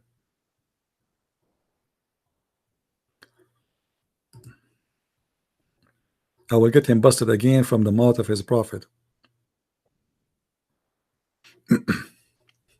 Victor, no more. I don't know, actually. I need some water, but nobody here to serve me water. You see, I'm here sitting for this how many hours now, and I want to go to the kitchen actually and get some water. I'm really thirsty. Speaking all this time is not easy.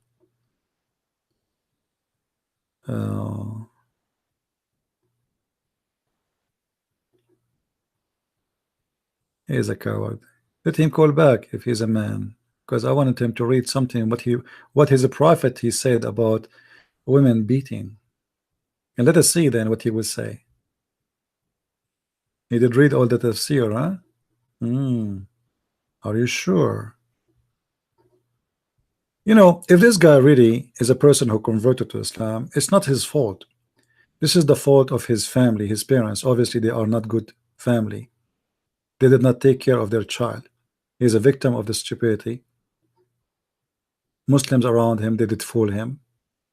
But I believe today he made a good step by coming to me, and he will leave Islam.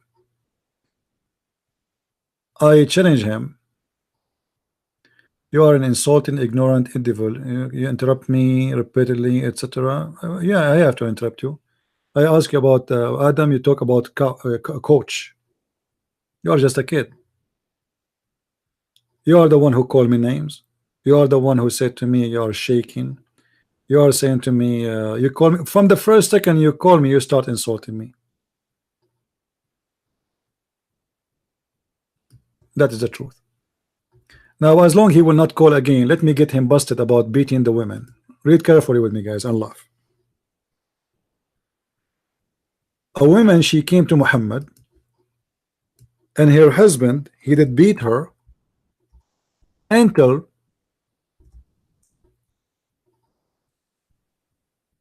her skin became greener than her clothes. What? Her skin became greener than her clothes. Muhammad, he took, don't block him, Christian, by choice. Let Kenny Boomer please post. Let him post. Imagine, you know, put yourself in his shoes. This guy, he have bubbles everywhere now. Read carefully, guys. This is the prophet of the Abdul himself. This is not tafsir. And this is the reason for the verse to come down, to beat women. This woman was beaten by her husband until her skin became greener than her clothes. And look what Aisha, she said. Aisha, she said that the lady came wearing a green veil, complained to her, Aisha, of her husband, and showed her green spots in her skin caused by beating. It was a habit of ladies to support each other. So when Allah Messenger came, Aisha said to him, I have not seen any women suffering as much as I believe in women. Why Muslim women are suffering that much? She did not say as women, she said believe in women. Specifically, Muslim women, they are suffering very much. Suffering from what? Beating. What Muhammad did, the story is so clear. Aisha, she said, look, her skin is greener than her clothes. Her skin is what? Is greener than her clothes. Did Muhammad take the side of the women? No. Did he say to the man, why you did that? No. Did he say to him, shame on you? I will punish you for beating your wife? No. Instead, he supported the man. And the story is in front of us.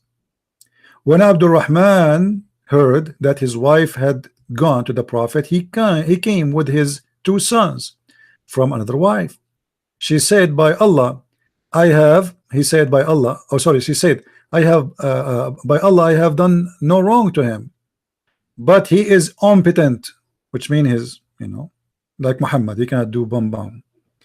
And he is useless to me as this, like her dress, she held her dress.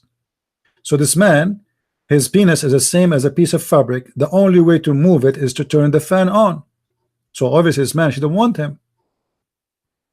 And she held a piece of her garment. Abdul Rahman said, by Allah, O Allah Messenger, she had told a lie.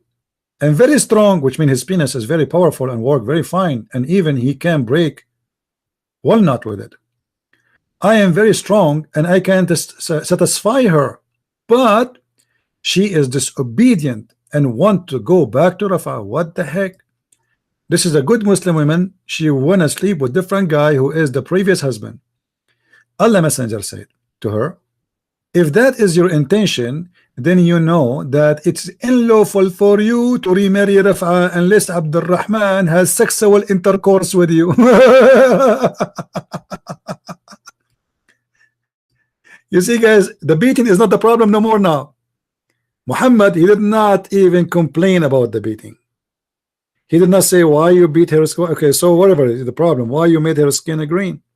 And instead of that, he took the side of the man and he told her, okay, if you want to go back to the previous husband, your husband have to taste your juice. What the heck? What? Taste what? You see here, they translate that until he have intercourse with you. It doesn't say that in Arabic. It says until he taste your juice. What a nice language, man. Hey, Mr. Brother Mujahid, what is the juice of the women you would like to taste? Can you please tell me what is the taste of a Muslim woman juice? What kind of juice she have? Where is the juice? Where we can find the juice of a Muslim woman? I want to get some juice. I'm thirsty. Yeah, it says there.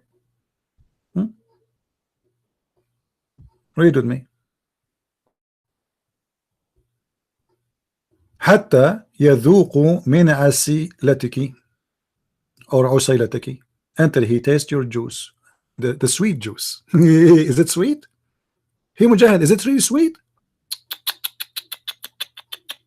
If you don't believe me, by the way, let me copy this. Here we go, the Arabic.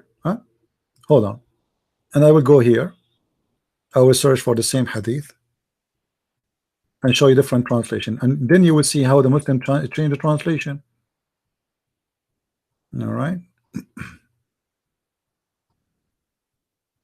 This is Sahih al-Bukhari. That one was what? That one was al-Bukhari 25. This one is al-Bukhari. Let us see this one. Here we go.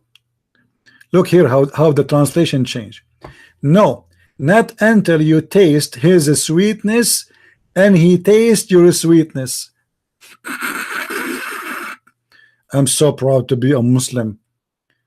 The Prophet of Allah told me that you cannot go back to your previous husband unless you make the new husband taste your juice. Who is the Muslim want to tell me the sweetness? What is the taste? Taste what? What is that? Is your wife is a watermelon? What is that, man? You Muslims, I forgot there is a fatwa that you can. This is a fabricated hadith. Guys, do you see what I'm saying? This is a fabricated hadith. This is Sahih al-Bukhari. This is Sahih al-Bukhari. This is Sahih al-Bukhari. What fabricated hadith? Hadith number Sahih al-Bukhari 5825. Poor guy. I feel for you. You see, listen, Ken. I really don't. I hope you will not be upset from me. I'm not against you, my friend. I feel sorry for you. That's all. They did lie to you. We are the Arab. We know how stupid this cult is. You do not know Arabic. You have no knowledge of Islam, and you are a victim. I have nothing against you. I believe you are a victim. I don't know you. You don't know me. You know. I wish you good luck, but you are a victim. From Islamophobic website, guys. This is Sunnah.com. This is Sunnah.com. This is Islamophobic website. This is Sunnah.com. This is Islamic website. This is Islamophobia. Okay, hold on. Let us contact them. Contact us. Let us see where's contact them. Do they have a phone number? No. About. Let us see. Site objective.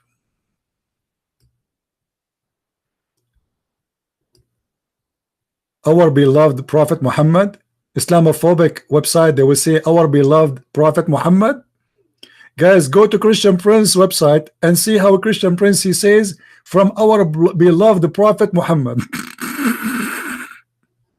This is Islamophobic website, obviously, because he's saying there from our Prophet, beloved Prophet Muhammad. All those who they hate the Prophet, they say that he is our beloved Prophet. All right. I mean, this is amazing. All right. I don't know what to say. What do you think?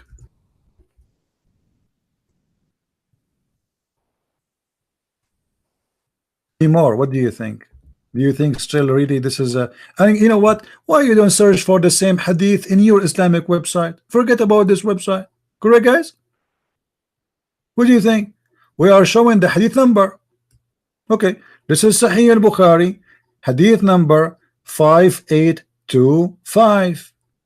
Go and search for it. Who said to you you need to read from this website, my friend? No, don't read it from website. I think actually I heard that this website is infected with AIDS.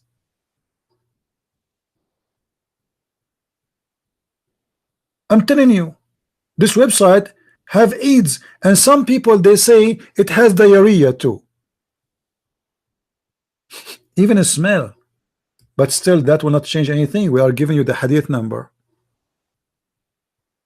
Correct, guys? We are giving you the hadith number. You can go right now and search in any, go buy the book, buy Sahih al-Bukhari. I agree with you. All Islamic books are fabricated and stupid. That's true. Yes, Mujahid, how are you? Hello? Yeah, I'm here. Can you? So, Mujahid, do you really believe that this is a fabricated website? Don't be honest. Are you gonna let me speak? Yeah, but I'm talking to you about what is in the text. Do you really believe what you say? What I want you to do is I want you to stop and let me speak. Okay. Okay. You like to okay. Can you do me a favor? Can you do me a favor? I want to go to the kitchen to grab some water. Don't talk until I come back because I want to hear you. I'm using headphone. I will not hear you. Is that okay? Is that fine? Go ahead. You're gonna need some water. Go ahead. Yeah. I will need. By the way, in the Quran it says that we can drink whiskey and Black Label. Is that okay if I drink whiskey? No, it's not okay to drink whiskey. No, it's Do you not. want me to show you from the Quran that it's okay to drink whiskey? You're not going to show me from the Quran that it's okay to drink whiskey. Do you want to challenge me? Go get you some water. Do you want to challenge me? I forgot about the water. I want the whiskey now. Do you want to challenge me about that? Let me tell you something. No, don't you talk. Do you want to challenge me? Do you want to challenge me? We're not allowed to consume alcohol. Do you want to challenge me? Okay, challenge me. Okay, why you don't challenge me? Okay, why you don't challenge me, my friend? Challenge me. Let us make a challenge. What I'm going to tell you is you're not going to find anything in the Quran that says that it's okay to consume alcohol. Are you sure? Nothing of any kind. Are you sure? I'm absolutely certain about that. Okay, read with me this verse then. Go get yourself some water. No, I don't want to get whiskey now, you know, because the Quran, I'm very nervous, man. I'm very nervous. I called the address. Okay, read for me. You said there's nowhere in the Quran. It says that alcohol is good for you to drink it. Lower your voice. I'm going to hang up. If you talk to me with disrespect, I'm gonna hang up. I'm talking to me any name. I don't care if you hang up. Don't threaten me, my friend. Yeah, don't threaten me. You was begging for me to get back on because I'm not begging for you. I'm trying to save you. You are ignorant. You are a victim. Honestly, Mujahid, I don't hate you, man. I have nothing against you. You are a victim. I'll be honest. I don't care if you hate me or you don't hate me. I don't. No. Now read with me. Okay. Let us cut the crap out. Chapter 16, verse number 67. I challenge you to read it. You said there's nowhere in the Quran it says you are allowed to consume alcohol. Chapter 16, verse number 76, and the mic is yours. I don't know what you. What do you mean? I know what I'm talking about. I just give you the verse. I didn't say that you talk about. I said I don't know what you said. I said in chapter 16, verse number 67, Allah said it is good for you to have alcohol. Even it's good to use it as to drink with it and to get drunk and to make even money from it, which means to buy it, to sell it, to drink it, and to get drunk with it. No, it doesn't say that. It says that. Read it for me. Go ahead. No, it doesn't say that. It doesn't say that. Okay, read for me. Okay, what chapter, verse 16 or what? 67. Okay. Oh man, you know it's really a shame that you people are on the same bandwagon and you're unable to simply comprehend very simple and basic. I know. You see, we are the Arab. We speak Arabic. We cannot comprehend. But you are the one who don't know one Arabic word. You can comprehend. I mean, that's amazing. Well, different intellects have different levels of comprehension. Right. This is why the child who have no sin, he went to hell, right? And you are the one who told me it does not make sense, but now it makes sense. Right. So if a hadith doesn't make sense, we don't live by that. No, you live by it because this is a Sahih hadith. Right. We don't have to follow all the hadith. You have to. You have to. Okay. What if I get you busted? What if I get you busted? What if I get you busted that you have to follow all the hadith of Muhammad? And you listen to what I'm telling you. No, it's not up to you. I don't shut up. Nobody tell me shut up. Even my mom, she never said to me shut up, because she said your voice is beautiful. Sing for us. And since I was a baby, I keep singing Quran since the first day. Like my mom, she gave birth to me. I was saying like, and right away she said this guy is going to up in a chat room to shut up every Muslim who recite Quran because he do it better than them. Now answer, you idiot. The verse in the front of me, chapter 16, verse number 68 says, it is lawful for you, it is allowed for you to use alcohol, to drink and get drunk, and even to make money from it. Why you are saying to me I don't comprehend and you comprehend? What about right now we go and read the interpretation for the verse? The mic is yours. Well, I'll tell you what, don't interrupt me again, okay? What about we go and read the interpretation? I'm going to repeat this. 1.8 billion Muslims in the world. You haven't shut anybody. You made me fart. You're making a foolish claim. Yes, let me ask you, is the Shia Muslims? What about it? Is the Shia Muslims? Well, sure they are. They are? The Shia Muslims? What do you mean? Are they Muslims? The Shia, are they Muslims? Well, sure they are. But they worship Ali. They say Ali is the light of Allah. It's not for me to say, no, they don't worship Ali. Yes, and they don't. And they believe that Muhammad is made from light. Look, brother, you don't make false claims because Allah subhanahu wa ta'ala. Do you want to challenge me? Do you want to challenge me? You do not know anything. Everything I say, it turned to be true, and you're lying. Everything I say, it turned to be true, and I give a proof. Now let us go back, and we can go back to the Shia. You are a Sunni, right? Are you Shia or Sunni? I'm Sunni. Okay, that's good. Okay, the Sunni, they say that the Shia are not Muslims. So stop lying. I can show you tons of videos in YouTube saying Shia will go to hell. Let me tell you something. A Muslim is not allowed to say who is or who is not. No, he's allowed. You are a liar. Let me show you. Let me get you busted. The Muslim, the Muslim is allowed. The Muslim is allowed, and your prophet, he did that too. The Muslim is not allowed. No. You're not a Muslim. You don't know. Okay. A Muslim is not allowed to say who is or who is not a Muslim. Are you sure? Is not to decide. Are you sure? That? Are you sure? So why your prophet, he said the following in the front of your eyes. So why your prophet, he said, my nation will split to 73 sects, and one of them only will go to hell. And also before that, guess what? It says the Jewish people will split into 72 sects. Okay. The Christians, no, excuse me, the Jews will split into 71. All right. The Christians will split into 72 sects. Did you know that? Yeah, but that's mean that you must. That's just simply okay. Hold on. That's mean the most lost people are the Muslims because they are the ones who split 73. Let me. No, that's not what that means. Yes, that's not that. Hold on, guys. Did this guy? He said, "Do you know?" He is the one who said that. Do you know that the Jews split into 71? Do you know that the Christians they split into 72? But the verse, the hadith says that the Muslims split into 73. So the most deceived people is not the Jews, not the Christians, the Muslims. The mic is yours. You're bouncing around. You're just simply. I'm not. You are the one who said that. You are the one who. You are the one. You are the. What verse? Chapter 17. What verse? Why you change the topic now? Do you want to talk about 73 split? Why the Muslims are? Why the Muslims are more deceived? Why the Muslims are more deceived than the Christian and the Jews? Explain to me why the Muslims are 73. Why the Jews are 71? Why you are the worst? Because there's going to be more Muslims in the world before the day of judgment than any other religion. Still will not make any difference because it's still you are 73 to 1. Doesn't make any difference. Who cares if they are 10 people who they are deceived or 20 or 1 billion? So you are saying to me, the world will become majority Muslims and 72% of them are going to go. Sorry, guys. From every hold on. Let us see how stupid this joke is. From every 73 Muslims, there's 72 will go to hell, 1 will go to heaven. Play card is better. There's no guarantee. That's not what it says. This is what it says. No, and not only that, did your prophet say that Islam start as a strange, small, and will end as a strange and small? No, do you want to challenge me? Do you want to challenge me? Do you want to talk about every? Do you want to challenge me? Do you want to challenge me? That he said. I want to challenge you to a live control debate. Are you man enough to do that? You are the one who opened the topic. You see, this is stupid of you. So shut up. Don't tell me Islam is the whole world will become Muslim, because that will prove that Muhammad is a false prophet.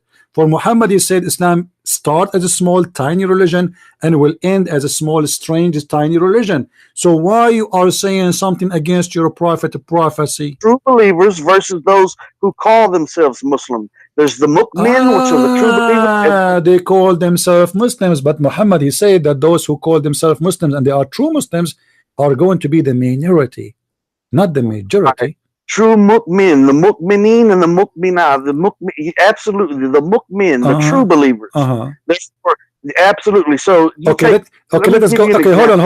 So the child, idiot. How a true believer can be true believer if a child, he did not commit no sin and he is born as a Muslim, because your prophet said every person is born as a Muslim, he will go to hell. How the mu'minin, they will go to heaven or they will go to hell if the child is going to hell?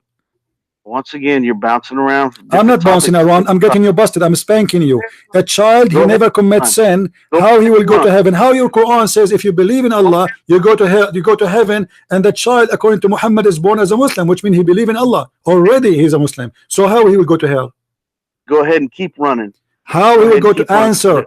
Did your prophet say everyone is born as a Muslim? Did he say that? Every child is born as a Muslim. Did he say that? Admit, Abdul. Just shut up. I have no time for kids. Don't call me again. Go to hell. Let the hell of Muhammad take you. Let the hell of Muhammad take you. I did my part. You are a follower of the devil. You don't want people to help you.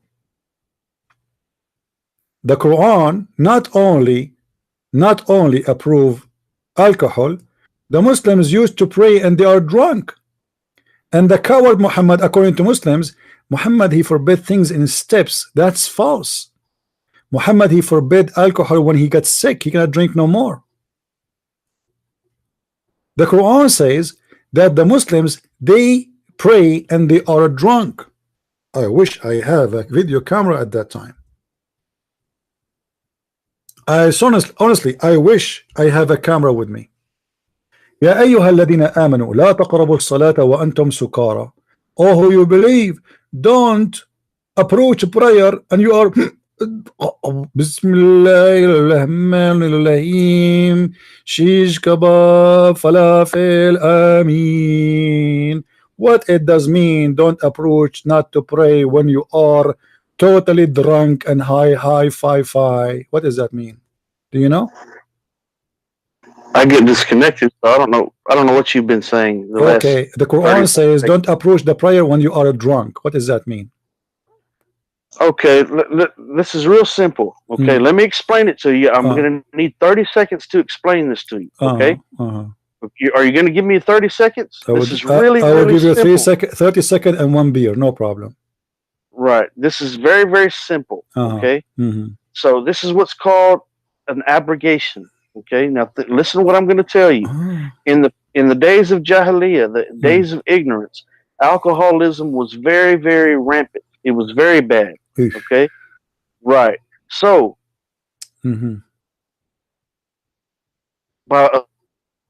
okay. So initially, at the early days of Islam, people were still consuming alcohol.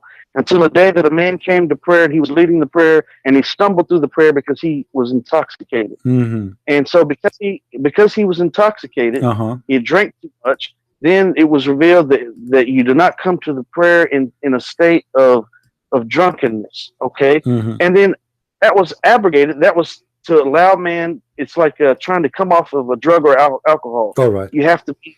But he said. Let me finish. My 30 seconds is enough. But he did not say don't drink. He said don't pray when you are drunk. That's all.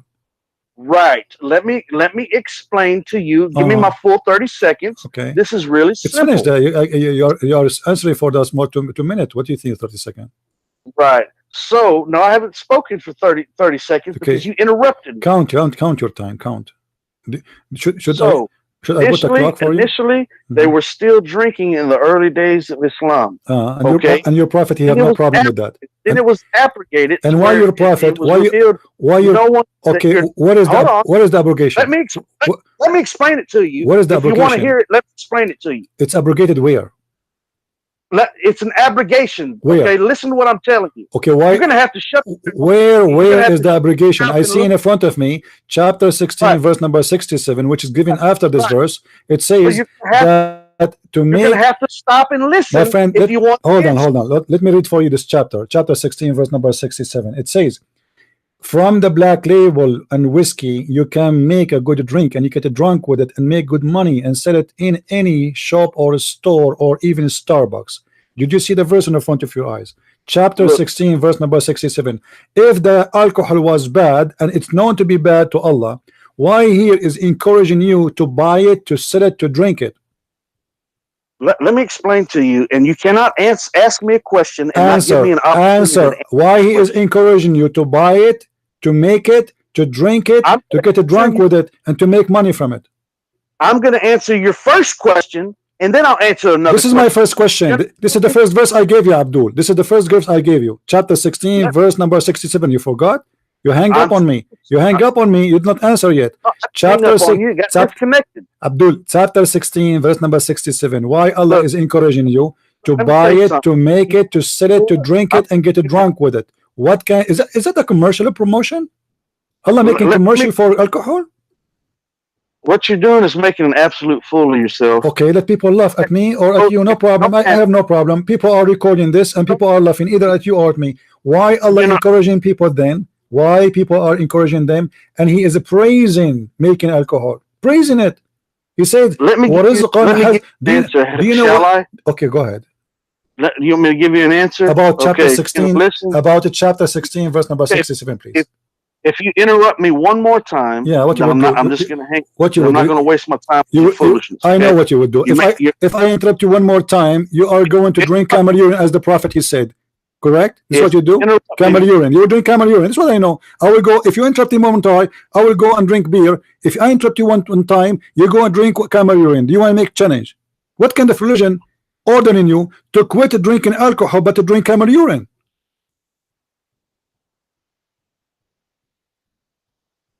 You know, that's a really stupid. What do you mean stupid? Did your prophet order you to drink camel urine? So here we go.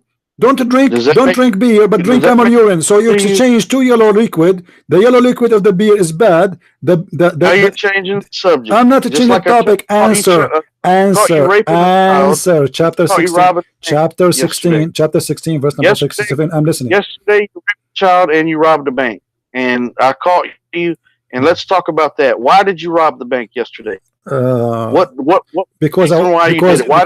did you need the money? Yesterday I was a Muslim. It's halal to rob a Christian bank. Don't you know? Do you want to show you the reference?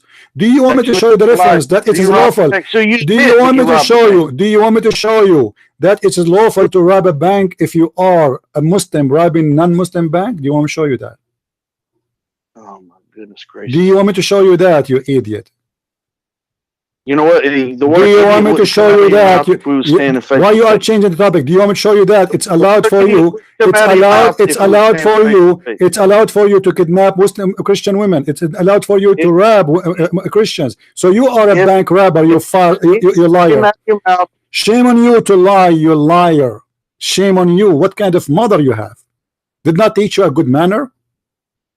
You don't even know my name, you filthy liar. You don't know even how I look like, you filthy liar. What rob a bank, you stupid liar? What a donkey you are. But I forgive you because I love donkeys. Now answer us. Chapter 16, verse number 67. Why Allah saying it is good to drink alcohol and get drunk and to sell it and to buy it and make good money from it? The mic is yours. It wouldn't come out of your mouth. Answer. Why Allah promoting black label whiskey? Answer. Why he is promoting in chapter 16 verse number 67 to make it, to buy it, to drink it, and to make good money from it? The mic is yours. Let me tell you something. Tell me something. Tell me something. You want to tell me something or you tell me an answer? I want the answer, not something. Give me the answer. Why Allah he asking you to promote a black label? Listen, Abdul, don't waste my time. I have tons of Abdul waiting for me. I grow them in my backyard. You think you don't have any like? Do you think you are the only Abdul I got here? Are you serious? Come on. So now Chapter 16. Chapter 16. Stop laughing at Islam, my friend. This is shame. Don't laugh. Chapter 16, verse number 67. Allah promoting Black Label, encouraging you to make it, to buy it, to sit and to drink the drunk with it, and to praise it and to enjoy it. Why is that? If alcohol is bad. Okay, let me explain to you why. You're going to listen for 30 seconds? I'm listening. All right. I'm listening. The verse was revealed long before the prohibition of intoxicants. Okay. Okay. However, by using the phrase "good" in the verses, it's talking about wholesome nourishment after the intoxicants. In fact, that the intoxicant is not good. I don't hear you. Hold on. I don't hear you.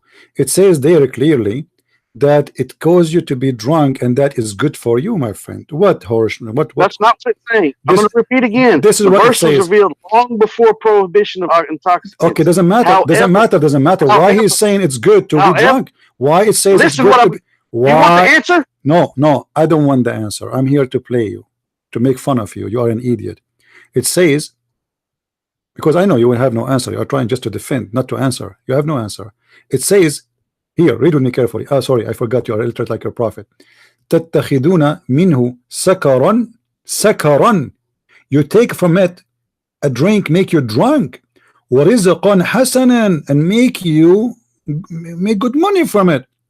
So he is praising, saying that from it you get drunk, and that make you even have more money.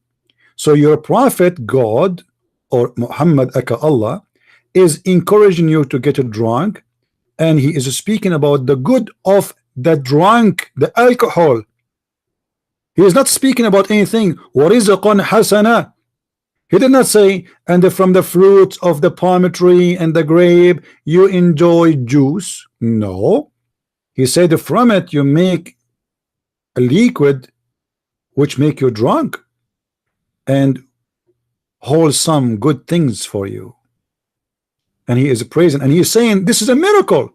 إِنَّ فِي ذَلِكَ لِآيَةٍ لِقَوْمٍ يَعْقُلُونَ. This is a miracle for people who understand. So do you understand? The mic is yours. Okay, so what I'm going to do is I'm going to read to you the commentary out of the Quran, and it's a translation by Ali Unal. You ready? Who is the one? Ali Unal. The translation. Okay, but the don't interrupt me.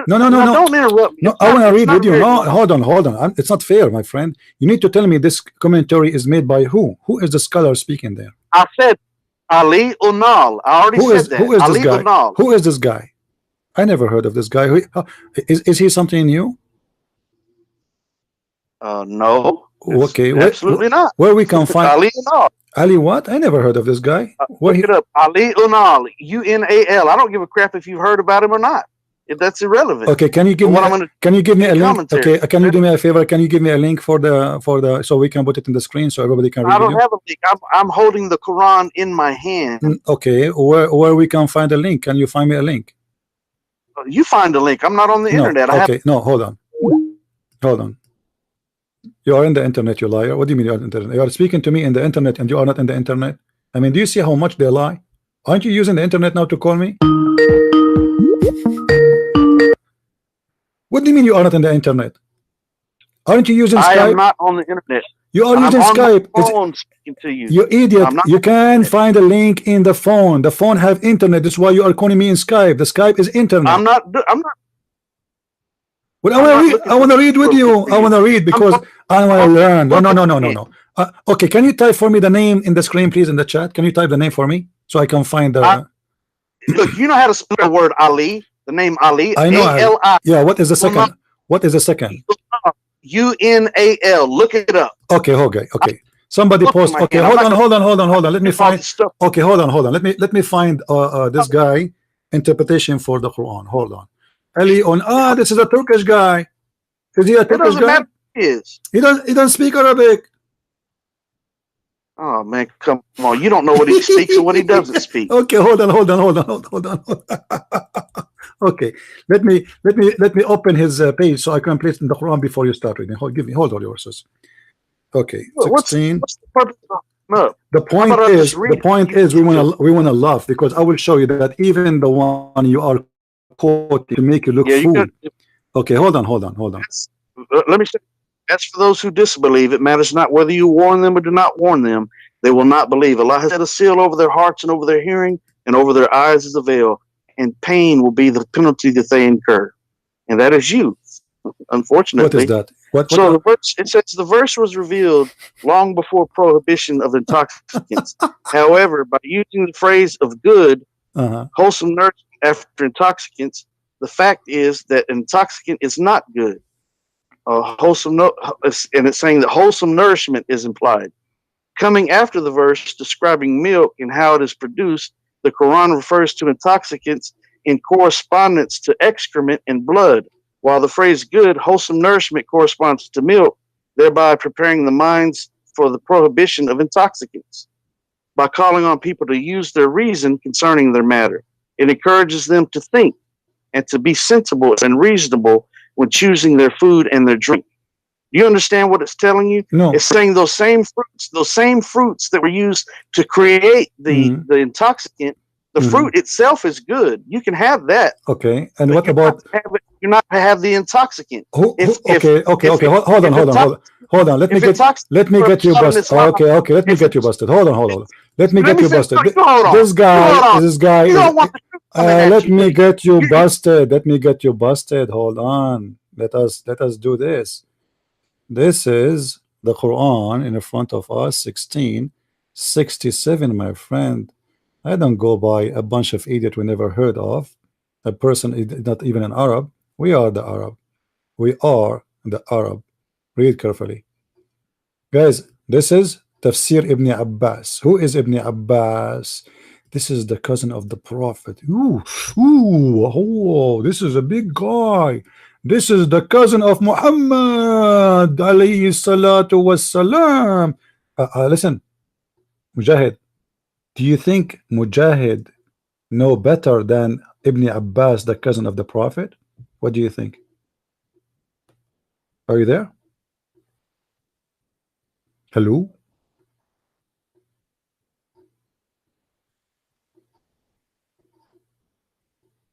Hello? As you see, none of what you said is located here. Allah praising making alcohol. I don't know what happened to this guy. Are you there? Maybe his neighbor turned off the free Wi-Fi.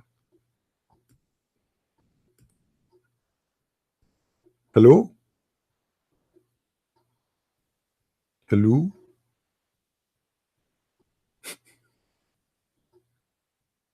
Guys, does it say here? This is say there. This is before the wine and alcohol became forbidden. So Allah, he was praising it. None of what he said is exist here.